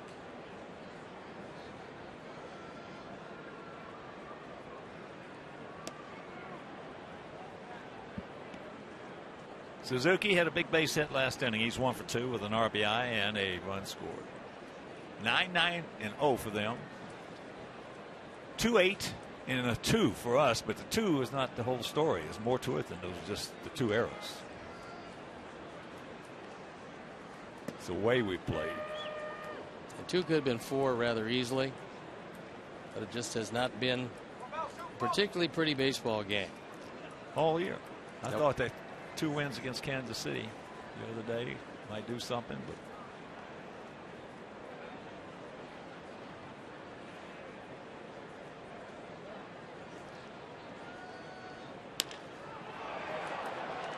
that's in the center field, right at him. 2 down.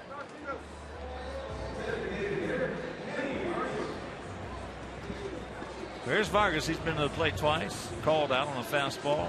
Struck out swinging on a fastball.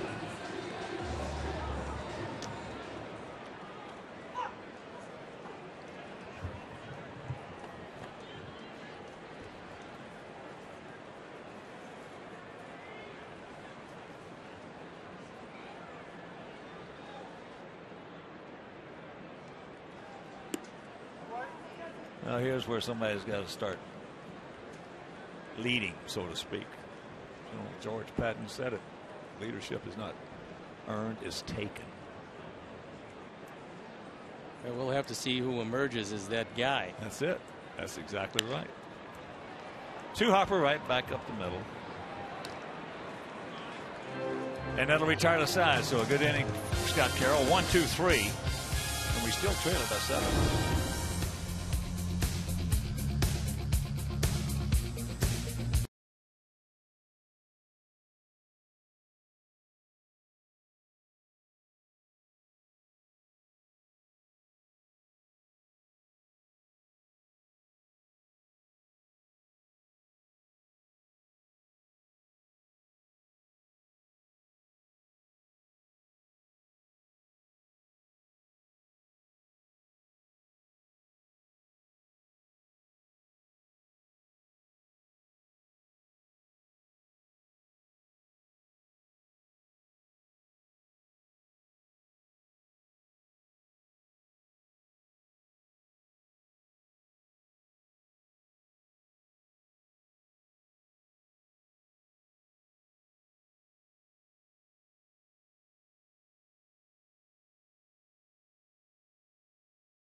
By University of Chicago Medicine Comer Children's Hospital. Tickets start as low as $5 and parking is just $10. White Sox and Comer Children's Hospital teaming up for kids' health. To purchase your tickets today, you can visit whitesox.com/Sundays or calling 866-SOX-GAME. First pitch strike to Alexei. Alexei is 1 for 2 with a run scored. Right at him. Torrey fighting those lights, stays with it, makes the catch.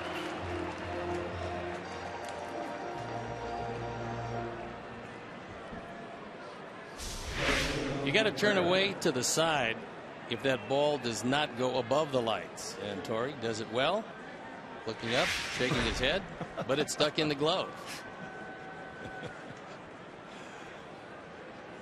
Oh, he's been a good one. Wow.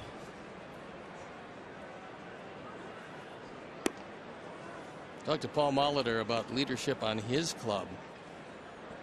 And he said, you know, he's a first-year manager, so he respects anybody that can help lead among the players. He said it's usually better if you have players who'll do that. He said, and Torrey Hunter coming in automatically elevated him as a leader on this team right above Joe Mauer.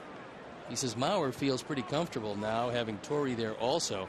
And both of them have taken over that role of leadership on the team, and they're going to have their hands full this year. I think it's one of the biggest reasons they signed Torrey. I don't think there's any doubt about that. He's always been a leader. Well, a couple of writers, we opened up the season, a couple of child on deck. Jose was not looking. That ball could have hit him right in the side of the head. That's crazy. That's really nuts. That's popped up. Plouffe, 2 down. But they asked me if I thought Torrey Hunter was a Hall of Fame player. And I told them, I said, physically, center field, there hadn't been anybody in his time frame that was better than he was. I said, if you want to show the issue, aspect of being a leader and a winner, in my opinion, he's a Hall of Famer.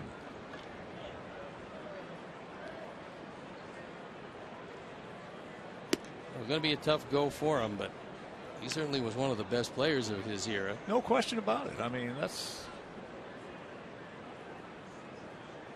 and along with Jeter, probably the two biggest leaders in the game in their time frame.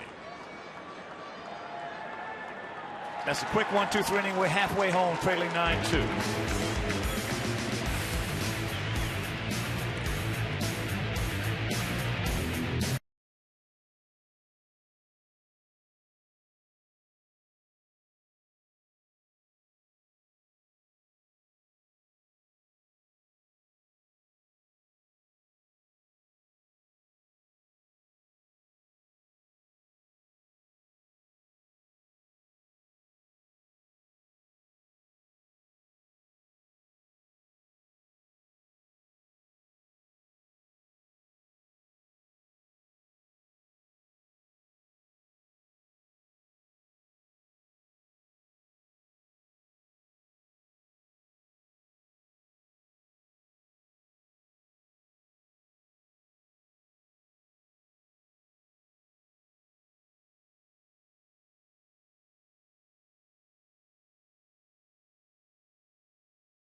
Bottom of the fifth inning, 9-2. Escobar, Robinson, Santana, lower third of their order to face Scott Carroll.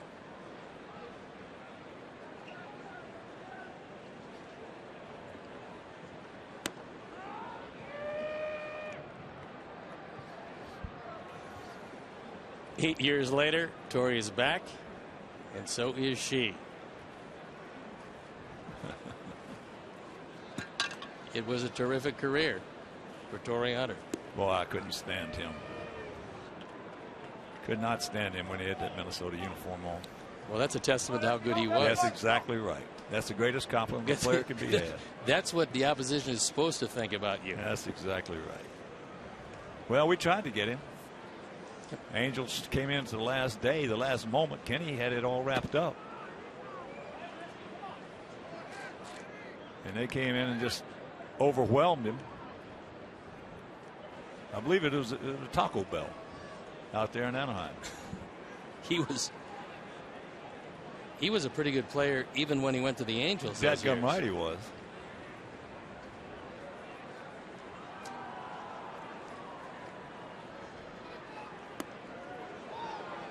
He gone.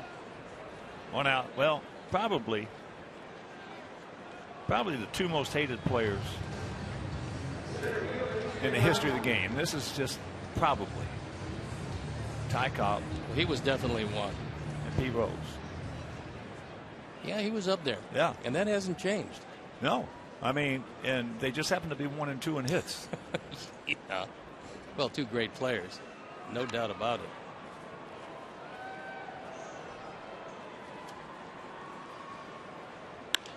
Little soft comebacker. So Robinson is retired. He's now 1 for 3 with an RBI. Scott Carroll, for the second time in as many days, has come in and restored some order to a game that didn't have much before he got in. That's what he did at the end of last year. He was much better last year out of the bullpen. Yeah. The ERA was better. He threw the ball better. He just was more in command. He was 4-9 as a starting pitcher. But his ERA as a reliever was spectacular.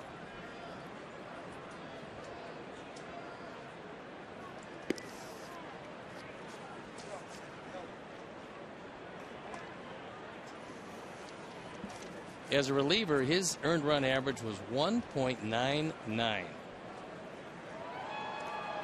And a bullpen that was dying. Was for the 28th worst in somebody baseball to get somebody out. Yes, that was a challenge last year. The bullpen has been awfully good this year. We now have one of the better bullpens, yep, which is an unbelievable turnaround in today's culture of the game. Lined into left field. Melky is there. So that's 6 up, 6 down. Retired by Scott Carroll.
On David Kaplan and Chicago Tribune writer David Hall. Bring you the best Chicago sports talk in town. The Kaplan Hall Show every morning at 9 on Comcast Sports Center. Adam LaRoche struck out and gone out to left. Twins with 1 in the first, 1 in the second, 7 in the third. We scored our 2 in the third. Now they're going to put a shift on.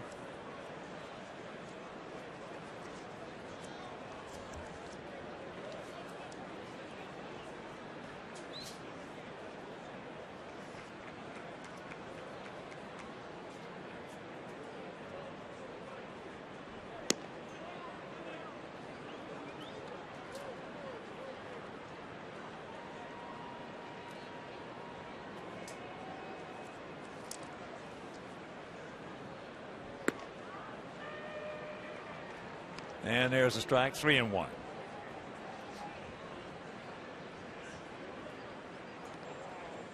Trevor May, 6'5", 240 pounds. That ball hit high and deep into right field. Look at it, has to come back in for it.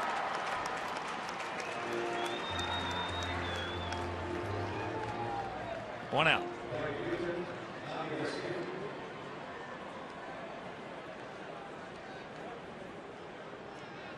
Well, one thing about it, when they first opened up Target Field, it didn't take long. It took us 1 series to find out it was going to be a different ball game here in Minnesota. Well, they thought originally that this was going to be Hitter's Park.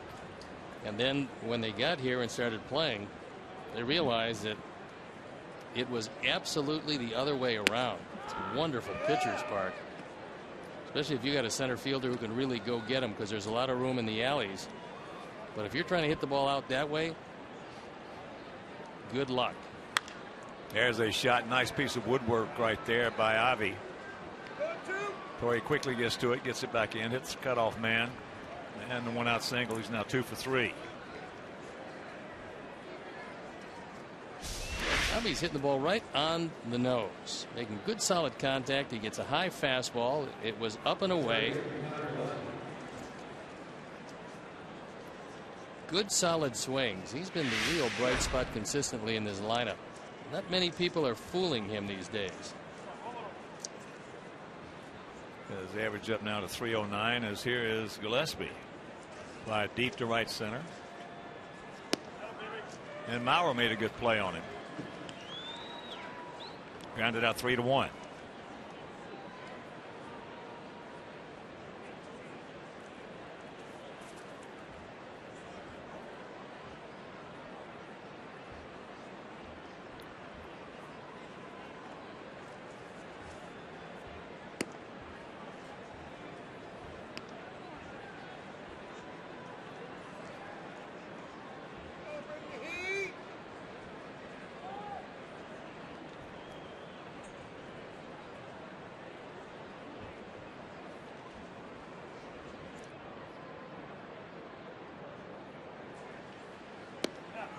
Curveball.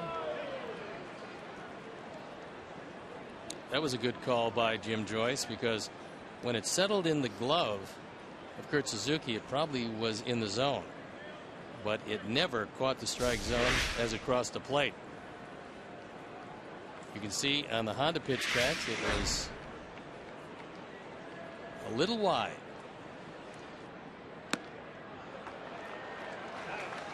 Two and two.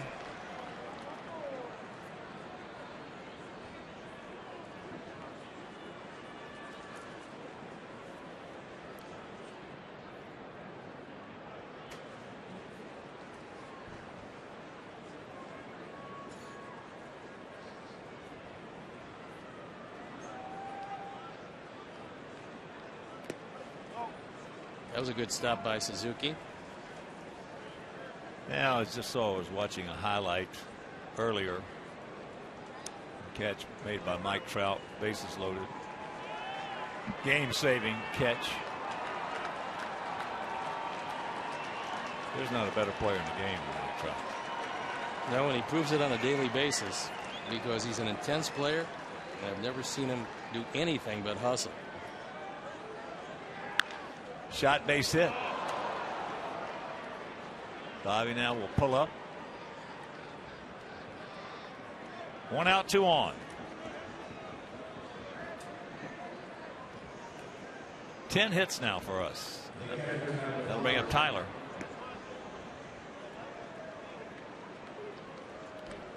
Bottom of the 5th in Kansas City, 5-0 Royals. It's 10 hits in this one, but the only extra base hit was a ball that was not played particularly well by Hunter in right field. He played a single into a double, and that's the only extra base hit of the night. And the bullpen for the Twins is scrambling to get loose. When you blow a lead like they did yesterday, they have a tendency to scramble. You're going to pull out all the stops. In 3 starts, May has averaged less than 5 innings per start, but he left the last one with a line drive just above his pitching elbow. I put a good pass on that one. And a bullpen up and going. Tonkin and Thielbar.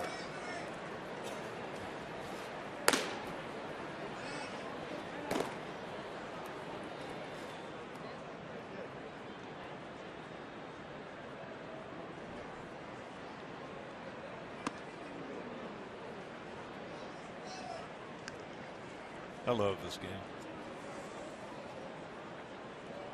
Anybody tells you they know the game of baseball, they're full of it. Well, it appears simplistic on the surface. Then you peel away the layers and it's infinitely complex. That pitch was off the plate. Tyler knew it.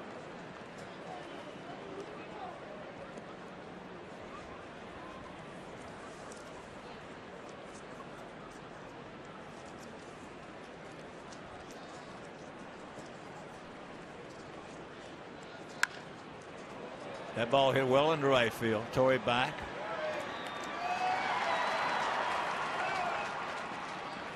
Bobby tags, goes into third. 2 down, runners at the corners. At night, if you're thinking about going opposite field, hit the ball out of the ballpark, You got to get every bit of it, especially tonight to right field, because what wind there is blowing across in from right field across to the left field corner, and it's going to hold anything up that way.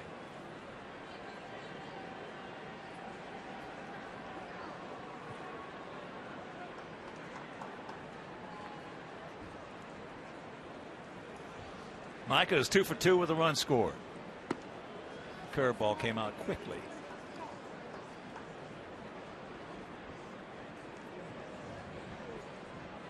Pitch number 95 on the way. That's one of the things that a pitching coach and a manager will look at when they judge a pitcher and how much he has left. That is the spin on the curveball. Is it still breaking? Is it still sharp? Can he still throw it in the zone?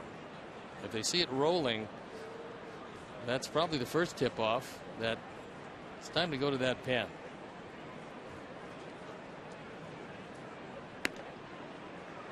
Well, Hall of Fame manager Earl Weaver started a trend that lasted for a few years among other major league managers, using the gun that the clubs used to put themselves, supply themselves, and have a guy sit behind home plate and go off the slider. When the slider lost a couple of 3 miles an hour, as there is a walk and the bases loaded, then they knew it was getting time. I remember hanging a curveball and a guy hitting one 8 miles, but it was probably 100 feet foul. I saw Earl come out of the dugout, just like Paul is. He pointed to the bullpen.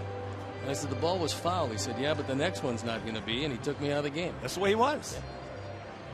That's the way he was. And I think Paul is going to do it. He's going to the pen. He doesn't want his young right-hander getting roughed up, and he wants to make sure he stays on top of this one. So as May walks out, we'll step out and be back after these messages.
Caleb Thielbar.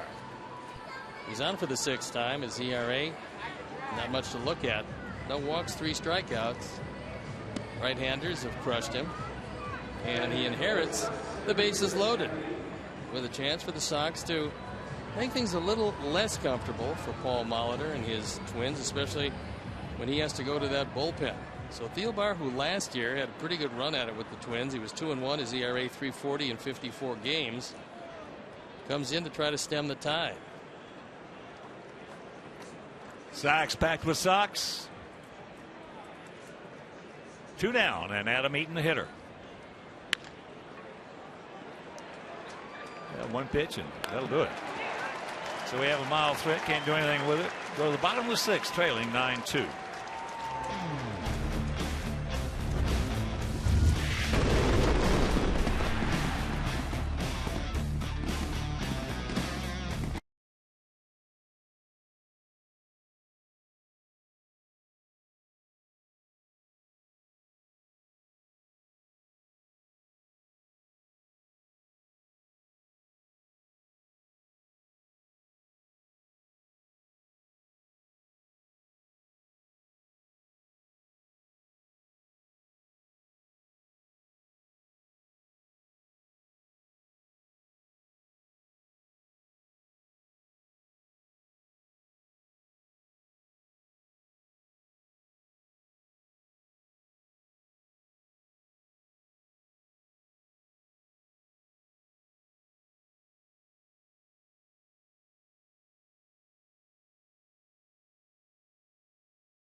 Since the beginning of last year, only Mike Trout has scored more than Brian Dozier, who knocked himself in tonight with his 3-run homer, giving him 128 since the start of last year. A stat that will make any manager ecstatic. Well, he's just climbing. He's taking another step, going up the ladder. Something like a J.J. Hardy in Baltimore, the shortstop position. He's doing the same thing at second. In fact, Dozier reminds me a lot of a second baseman that was, to this day, way under the radar as far as being good both ways, and that was Bobby Grich. Bobby Grich was a good hitter and a home run hitter. Better believe it. Well, Dozier. Yep.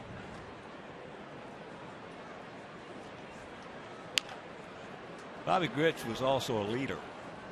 Bobby Grich was also a guy who would get down and dirty with you whenever you wanted to. He came out of that Baltimore organization, was a free agent in that first class, and signed a big deal with the Angels. He was a very, very tough guy. I remember a noted general manager telling me that he wanted his second baseman to be a dirt ball. And I said, exactly what does that mean? He said, I need my guy to be really tough because he's going to get taken out on double plays, and I have to have him making that double play when that runner's bearing down on him.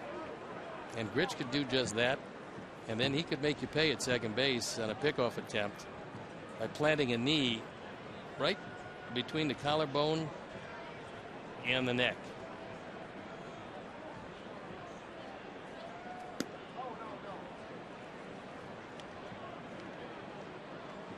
Two and two, the count.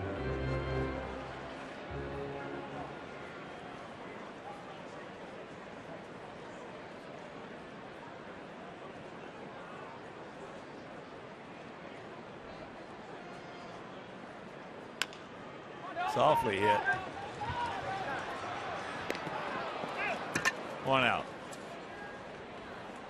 Nice play by Alexi. He realized that Dozier can run.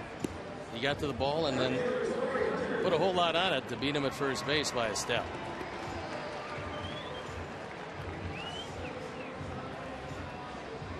Here's Torrey. Started off with one out in the bottom of the first, a double, one hop defense, came around to score.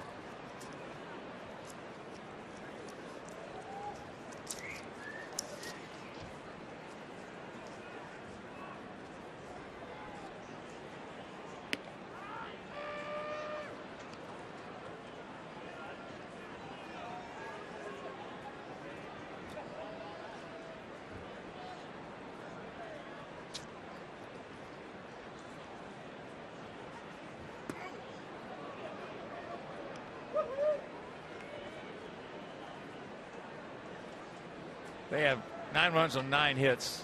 We have 2 runs on 10 hits.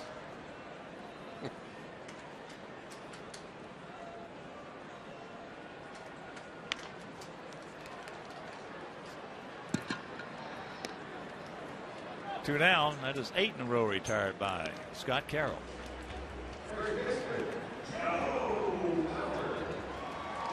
Time now for our Lowe's Never Stop Improving stat, and it's the most career hits by a Minnesota-born player.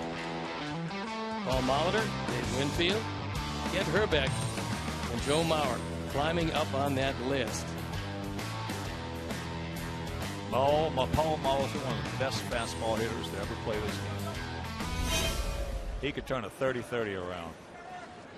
Having pitched against Molitor when Robin Yount and Paul Molitor were 1-2 in that Milwaukee lineup, they were something. 2 Hall of Famers and the Thunder behind them. They were the heart of Harvey's Wallbangers that went to the World Series in 1982. Now Molitor, there were some good. Ken Herbeck, one of my all-time favorite guys to watch too. You're talking about a competitor. There's a guy. He's on my all-time Carmine Derriere team.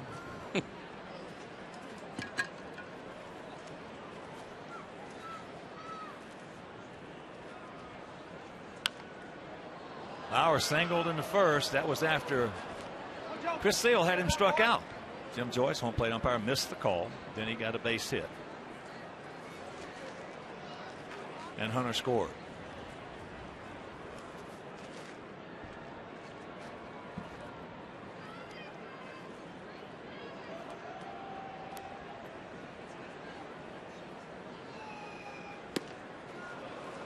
Nine up, 9 down for Scott Carroll. And we're into the 7th.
As our Sox go up against these Twins, so coverage begins at 7 right here over CSN.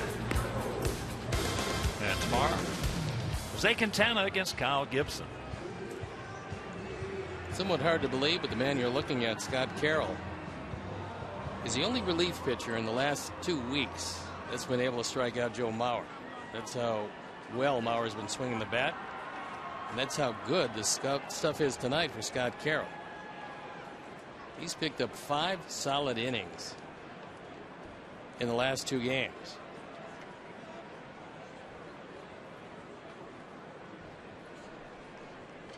Alexei. He's 1 for 3. Takes that fastball high and wide.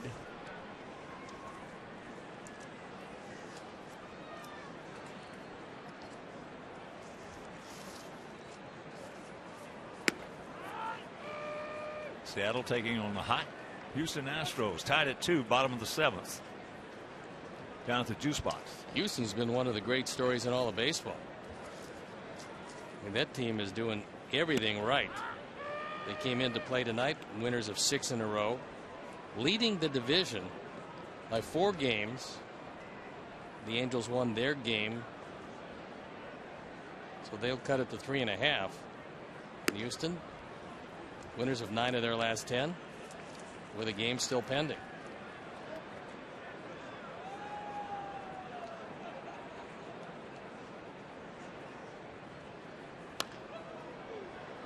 Souvenir right side.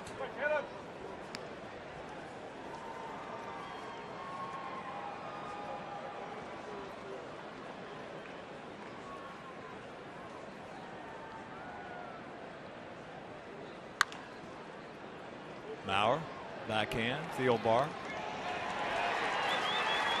Thielbar was not a spectator.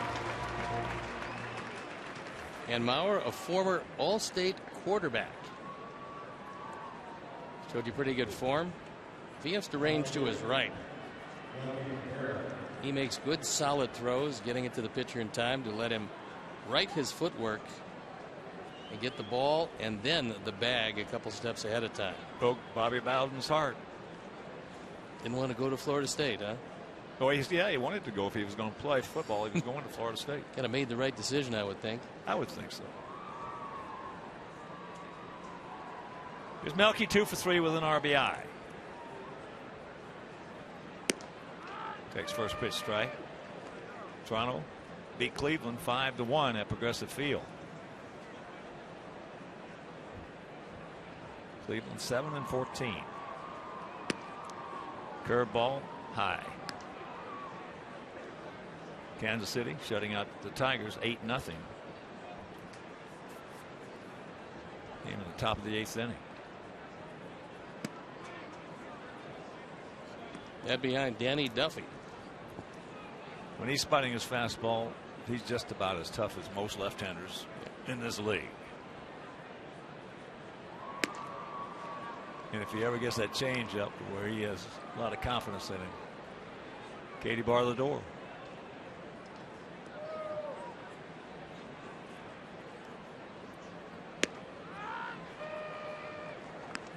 Kansas City decided that Giordano Ventura would drop his appeal and start serving his suspension today.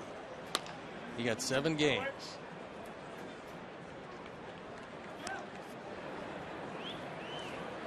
Dan Jennings appears to be fairly loose.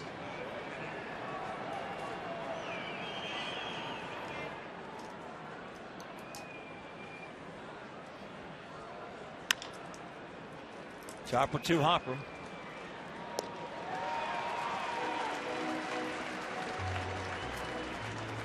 That'll bring up Abreu, who's 1 for 3 with an RBI. Nasty Nats beat the Mets 8-2 at Citi Field. St. Louis thumped the Phillies 9-3 in St. Louis.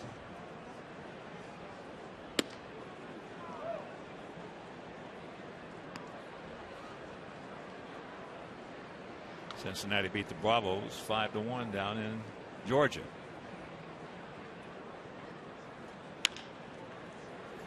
Three hopper. 4 in a row. 7th inning stretch. No good.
It is the night of Scott Carroll, who came on in relief of Chris Sale, and he threw 3 perfect innings.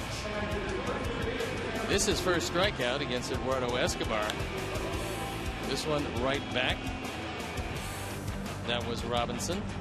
And then the last batter he faced, Joe Mauer, and struck him out also. A brilliant night for Scott Carroll. And Dan Jennings takes over. And he's been excellent out of the pen, on for the 9th time. ERA an even 3. That was in the early going. Lately, nobody's really touching him. And he's got to go through the middle of the order for the Twins. Third baseman Trevor Plouffe takes first pitch. Fastball strike. J.B. Shuck is taken over in right field.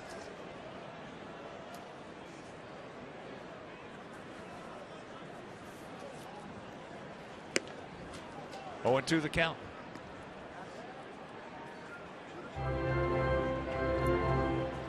Plouffe 0 for 1 with a couple of walks and a run scored.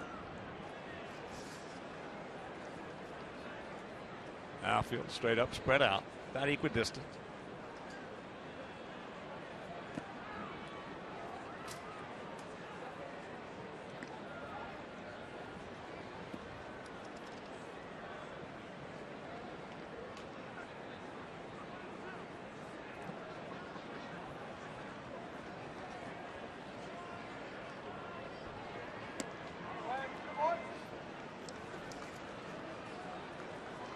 They contend tomorrow night against Kyle Gibson. We'll have the game for you right here on Comcast Sportsnet. Saturday afternoon, Hector Noesi. He'll be opposed by Ricky Nolasco. And on Sunday, in the finale of this 4-game set, he gone. 1 out.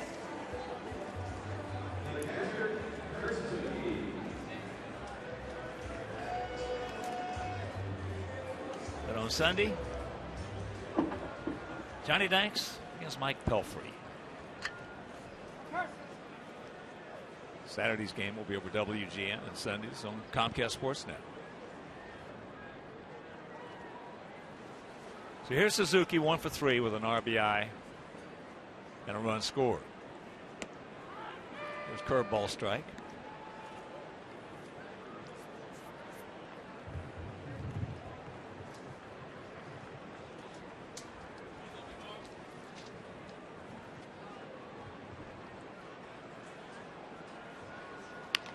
Ball hit hard, but hooked foul.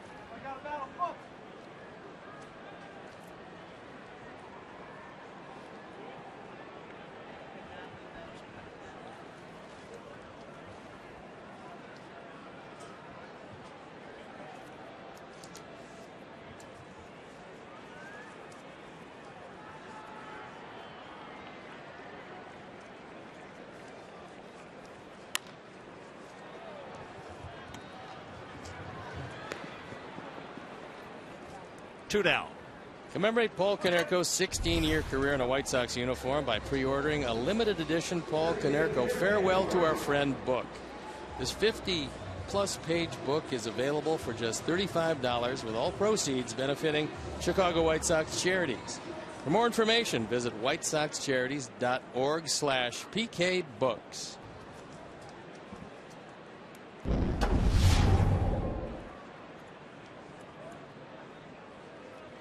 Kenneth Vargas 0 for 3 with a couple of strikeouts and a grounder to Alexei.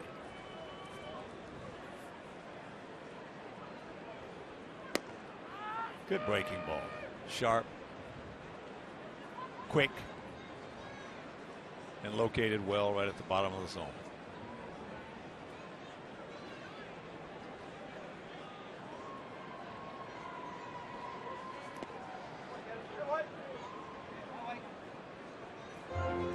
Miami Marlins must have a wonderful bullpen, because if they can afford to give this young arm up, they must have been loaded with guys. I was thinking about it in just a little bit of a different fashion. I was thinking when you brought that up about, now that's some good scouting. Well, that was some real good scouting.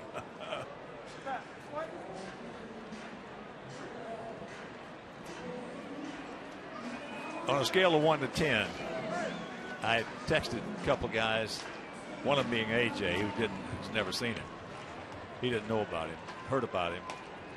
And I texted another guy, a friend of mine, said he's okay, like that, you know.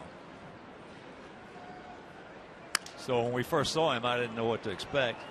And he's way up the scale. There's a nice 1-2-3 inning, and we're into the 8th.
Miller Lite, and here's our Miller Moments. And it's the night and the year of Bobby Garcia. He got a couple of hits tonight, giving him a 6-game hitting streak. But it gets better than that. In Target Field, he's hit in 7 straight games. And this year, he's hit .462 against the Twins. That's good. That's very good. So here is Emilio. Takes first pitch strike. Hitting for Adam LaRoche. Adam 0 for 3 tonight. Emilio picked up his first hit in the White Sox uniform in that game yesterday. A line drive into right field.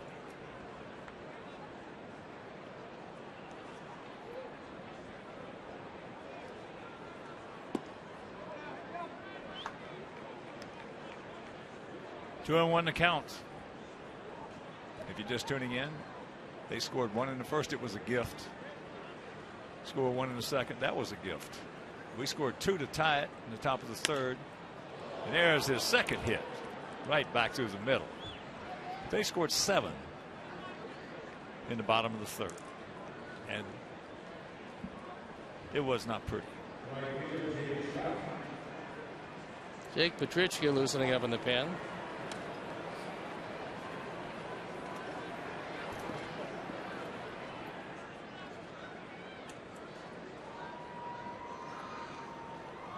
J.B. Shuck getting his first at bat of the night.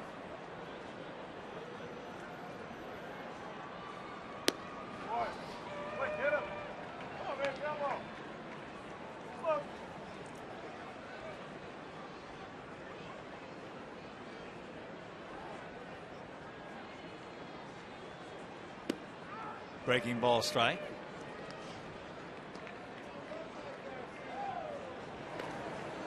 Michael Tonkin loosening up in the bullpen.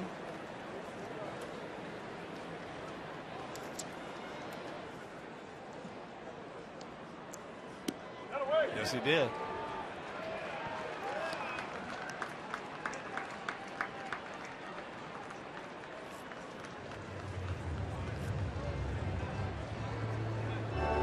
So here's Gillespie. Honors 1 for 3. Now deep to right center. Maurer made a good play on him, and he singled in the right.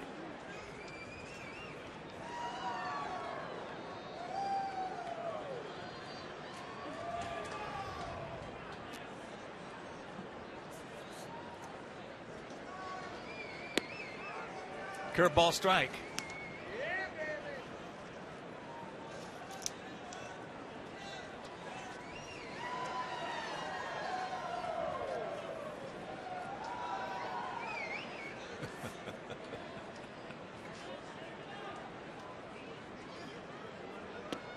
That's low. Some spirited fans below the booth. It's not working out very well. Got a few gaps in there.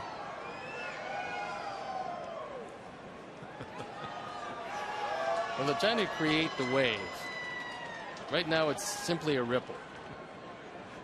There's nobody too interested in going around the stadium with one of that at this point.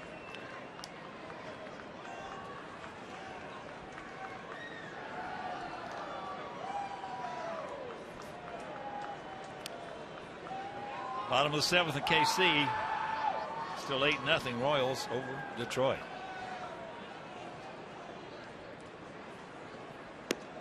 Breaking ball. 2 out.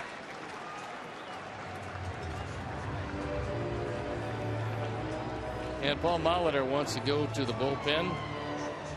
Thielbar had a very good night. He neutralized the 2 left-handers. And the first-year skipper of the Twins, the Hall of Famer Paul Molitor, deciding that his left-hander has had enough. Michael Tonkin will come into this one. And we'll step out after these messages. We'll be back.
Ballpark to unlock offers and rewards. The official U.S. Cellular Field Ballpark app. It complements and personalizes your trip to the ballpark with maps, mobile checking, seat upgrades, and more. Download MLB.com Ballpark today or visit WhiteSox.com/ballpark app to learn more. Our Honda call to the pen is Michael Tonkin. He's 6'7", weighs 220 pounds, was with the Twins last year, appearing in 25 games. He was recalled prior to the game tonight as Casey Fiend went on the disabled list. Last year, his ERA .474 in those 25 appearances, covering 19 innings.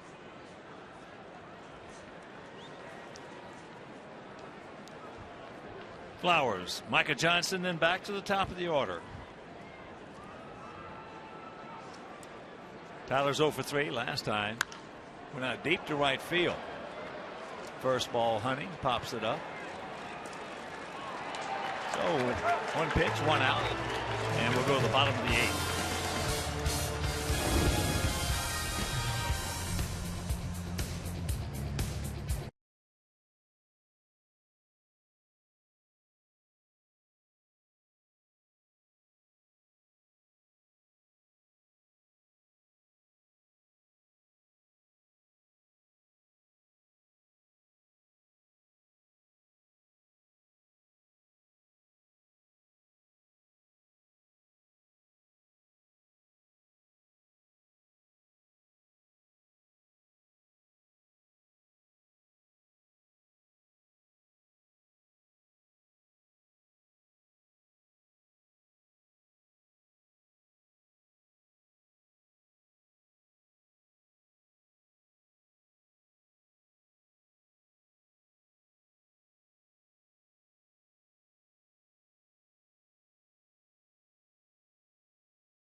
He takes over for Jennings, who pitched a perfect inning.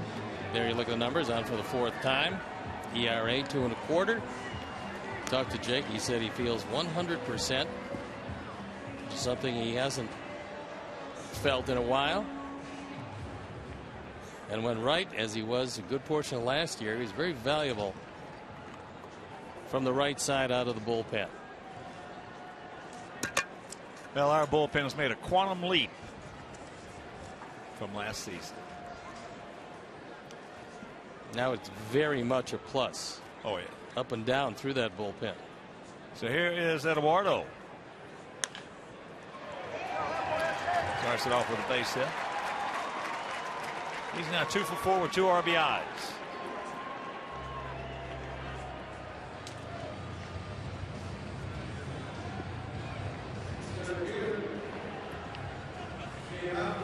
David Robertson, for those of you who may not have seen or heard, is averaging over 19 strikeouts per 9 innings. Normally that's very good. That's trouble.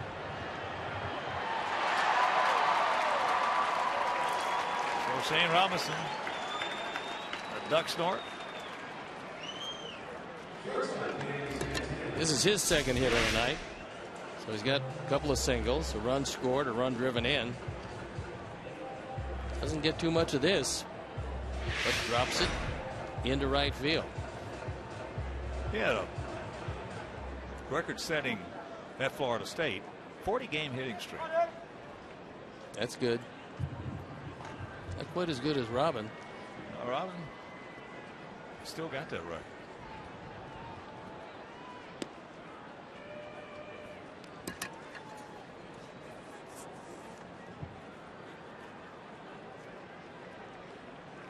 Outfield straight up. 2 on, nobody out. That's lined into left field. We got a man there for out number 1.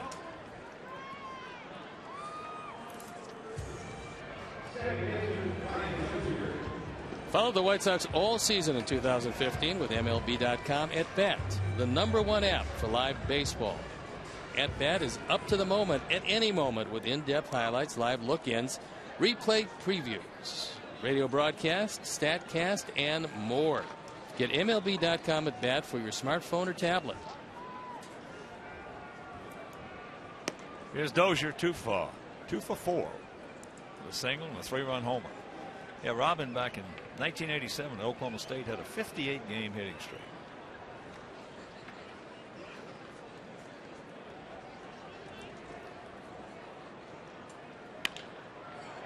Nice pick.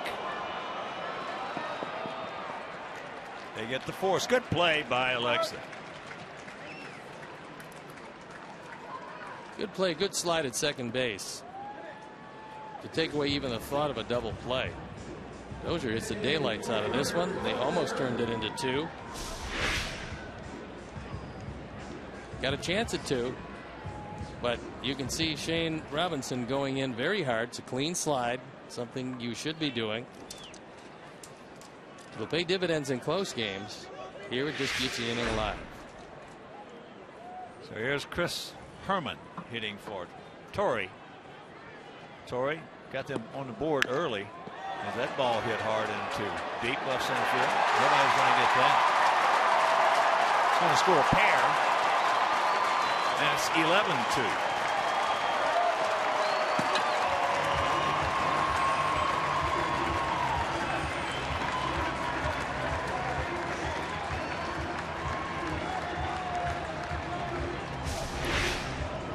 This is what that hard slide does for you. Give you another at bat. And for Chris Herman, chance in a pinch hitting role to drive in a pair. He drives in runs number 3 and 4, doubling his output. Only the second time he's had a pinch hitting appearance, and he's now 1 for 2. Now we're 2 for 4.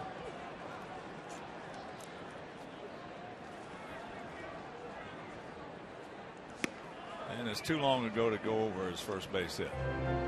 There's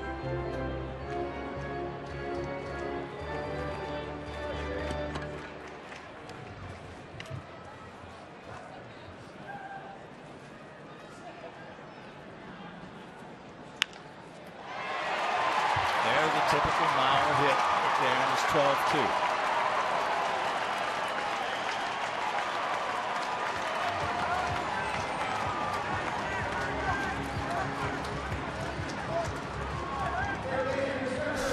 Bauer's driven in 13, 3 for 5 tonight, with a couple driven in.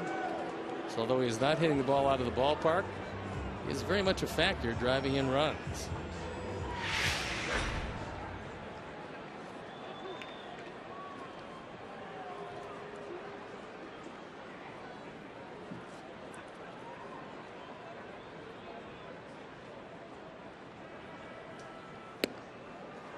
Yeah, one of the most expensive singles and doubles hitter in the history of the game. He has turned into that. Well, you know, you got to recognize what you can't do and then don't try to do it. He knows what he can do, and he's doing a pretty good job of that. Yeah, he would lose a good portion of his game if he tried to hit everything out of the ballpark. He's not that kind of hitter. He never was. Doesn't matter. If you're paying him $50,000 or you're paying him $20 million, he's going to be the same hitter. A lot of guys are like that.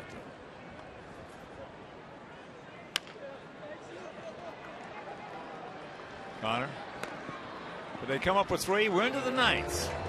Trailing big.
For 11 days.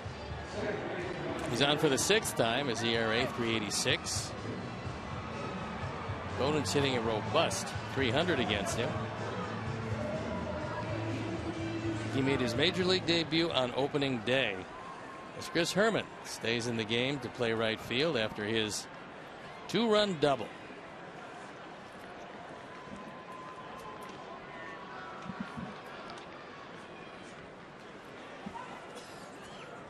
Micah Johnson, who was 2 for 2, 2 singles, a walk, and a run scored.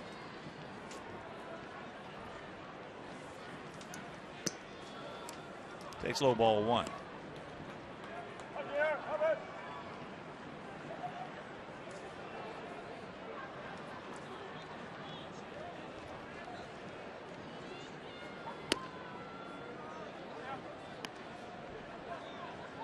Without a miracle comeback, it looks like Trevor May is going to go 3-0 lifetime against our Sox and move to 2-1 this year.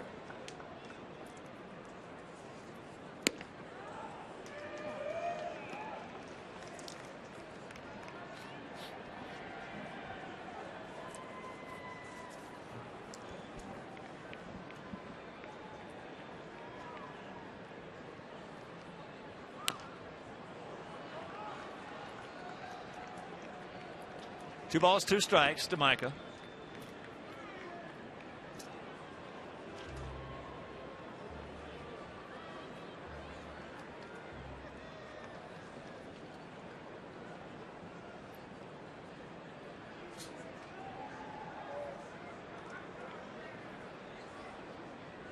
Outfield, for the most part, straight up, spread out about equidistant.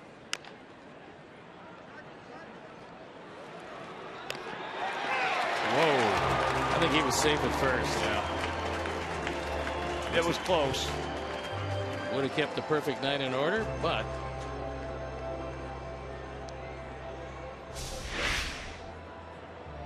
Micah's wanting a review to get that base hit, and I don't blame him. Kloof does as well as he can do.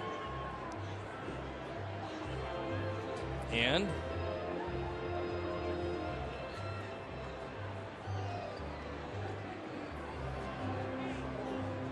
I would say he's safe.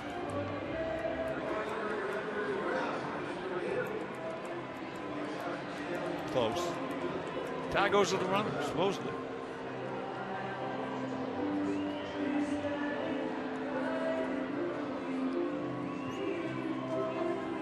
That angle, it's impossible to tell. Yeah. We'll see if there is, and the key would be definitive proof to overturn it.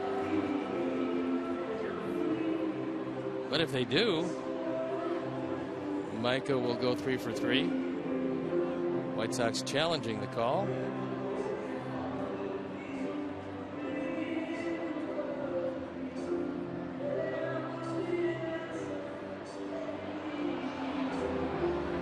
That's a pretty good angle there.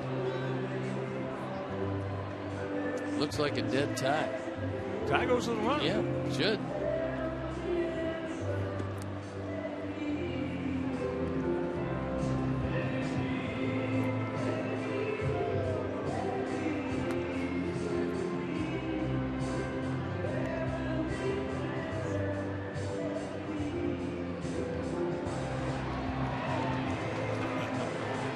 Okay. Not this time. All right.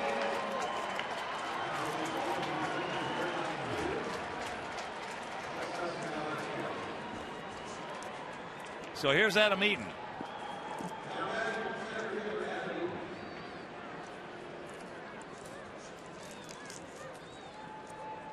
Adam is 1 for 4. Strikeout, a little soft single.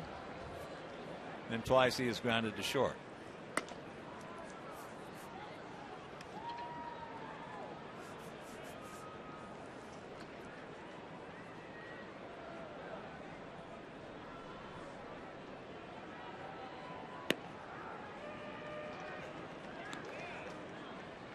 I guess the old cliche that we all grew up with and known all our lives in the game of baseball, tie goes to the runner, is gone forever.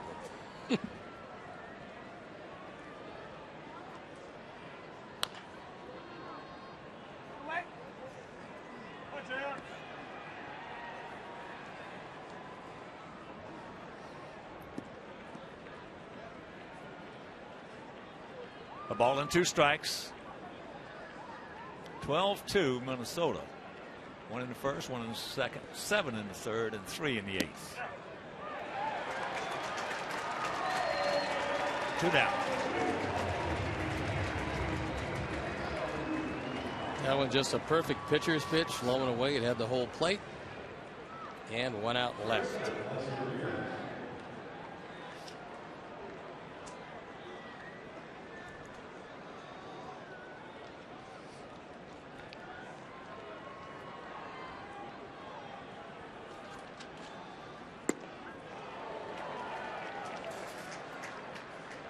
Alexei 1 for 4.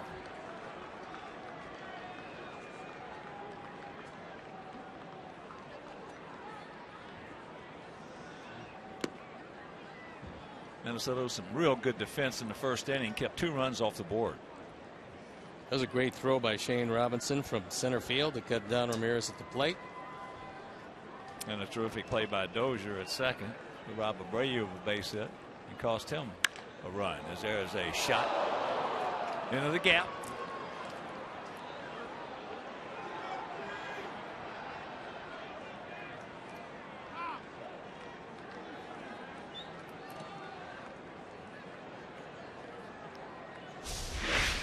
Alexei moved to the 2 spot tonight to try to shake up the offense. He's had a good night. Drilling this ball right over Dozier's head.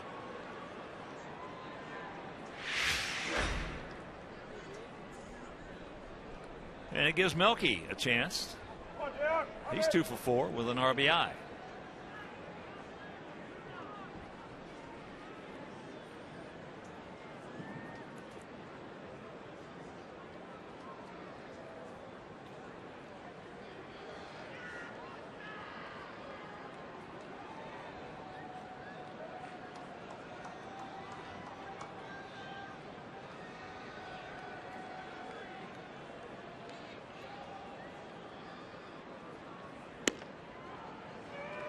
There's a strike.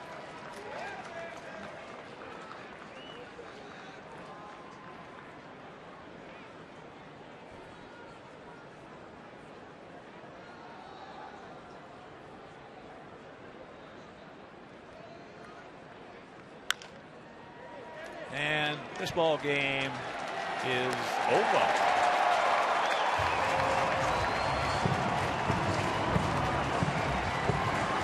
So the Sox, well, we get beat 12-2. And it was just not a well-played ball game at all by us. Another one. Now, 2 in a row where things just didn't work out particularly well. Plays that were not made. And then a whole lot of hits by that Minnesota offense, which has been pretty decent lately. Tonight it was awfully good. And the Sox were awfully generous. All right, and our player of the game is the second baseman, Brian Dozier. A big 3-run homer in the 3rd inning. So for my partner Steve Stone, our director Jim Angio, our producer John Waldron, our associate producer Chris Campbell, our technical manager Mark Harper, and also for Teresa Day, Jim Petros, Brad Ziman, Chris Trudeau. This is a Hawk. So long, everybody. Coming up next, Subaru Postgame Live from Target Field here in Minneapolis. And you've been watching White Sox baseball on Comcast Sportsnet.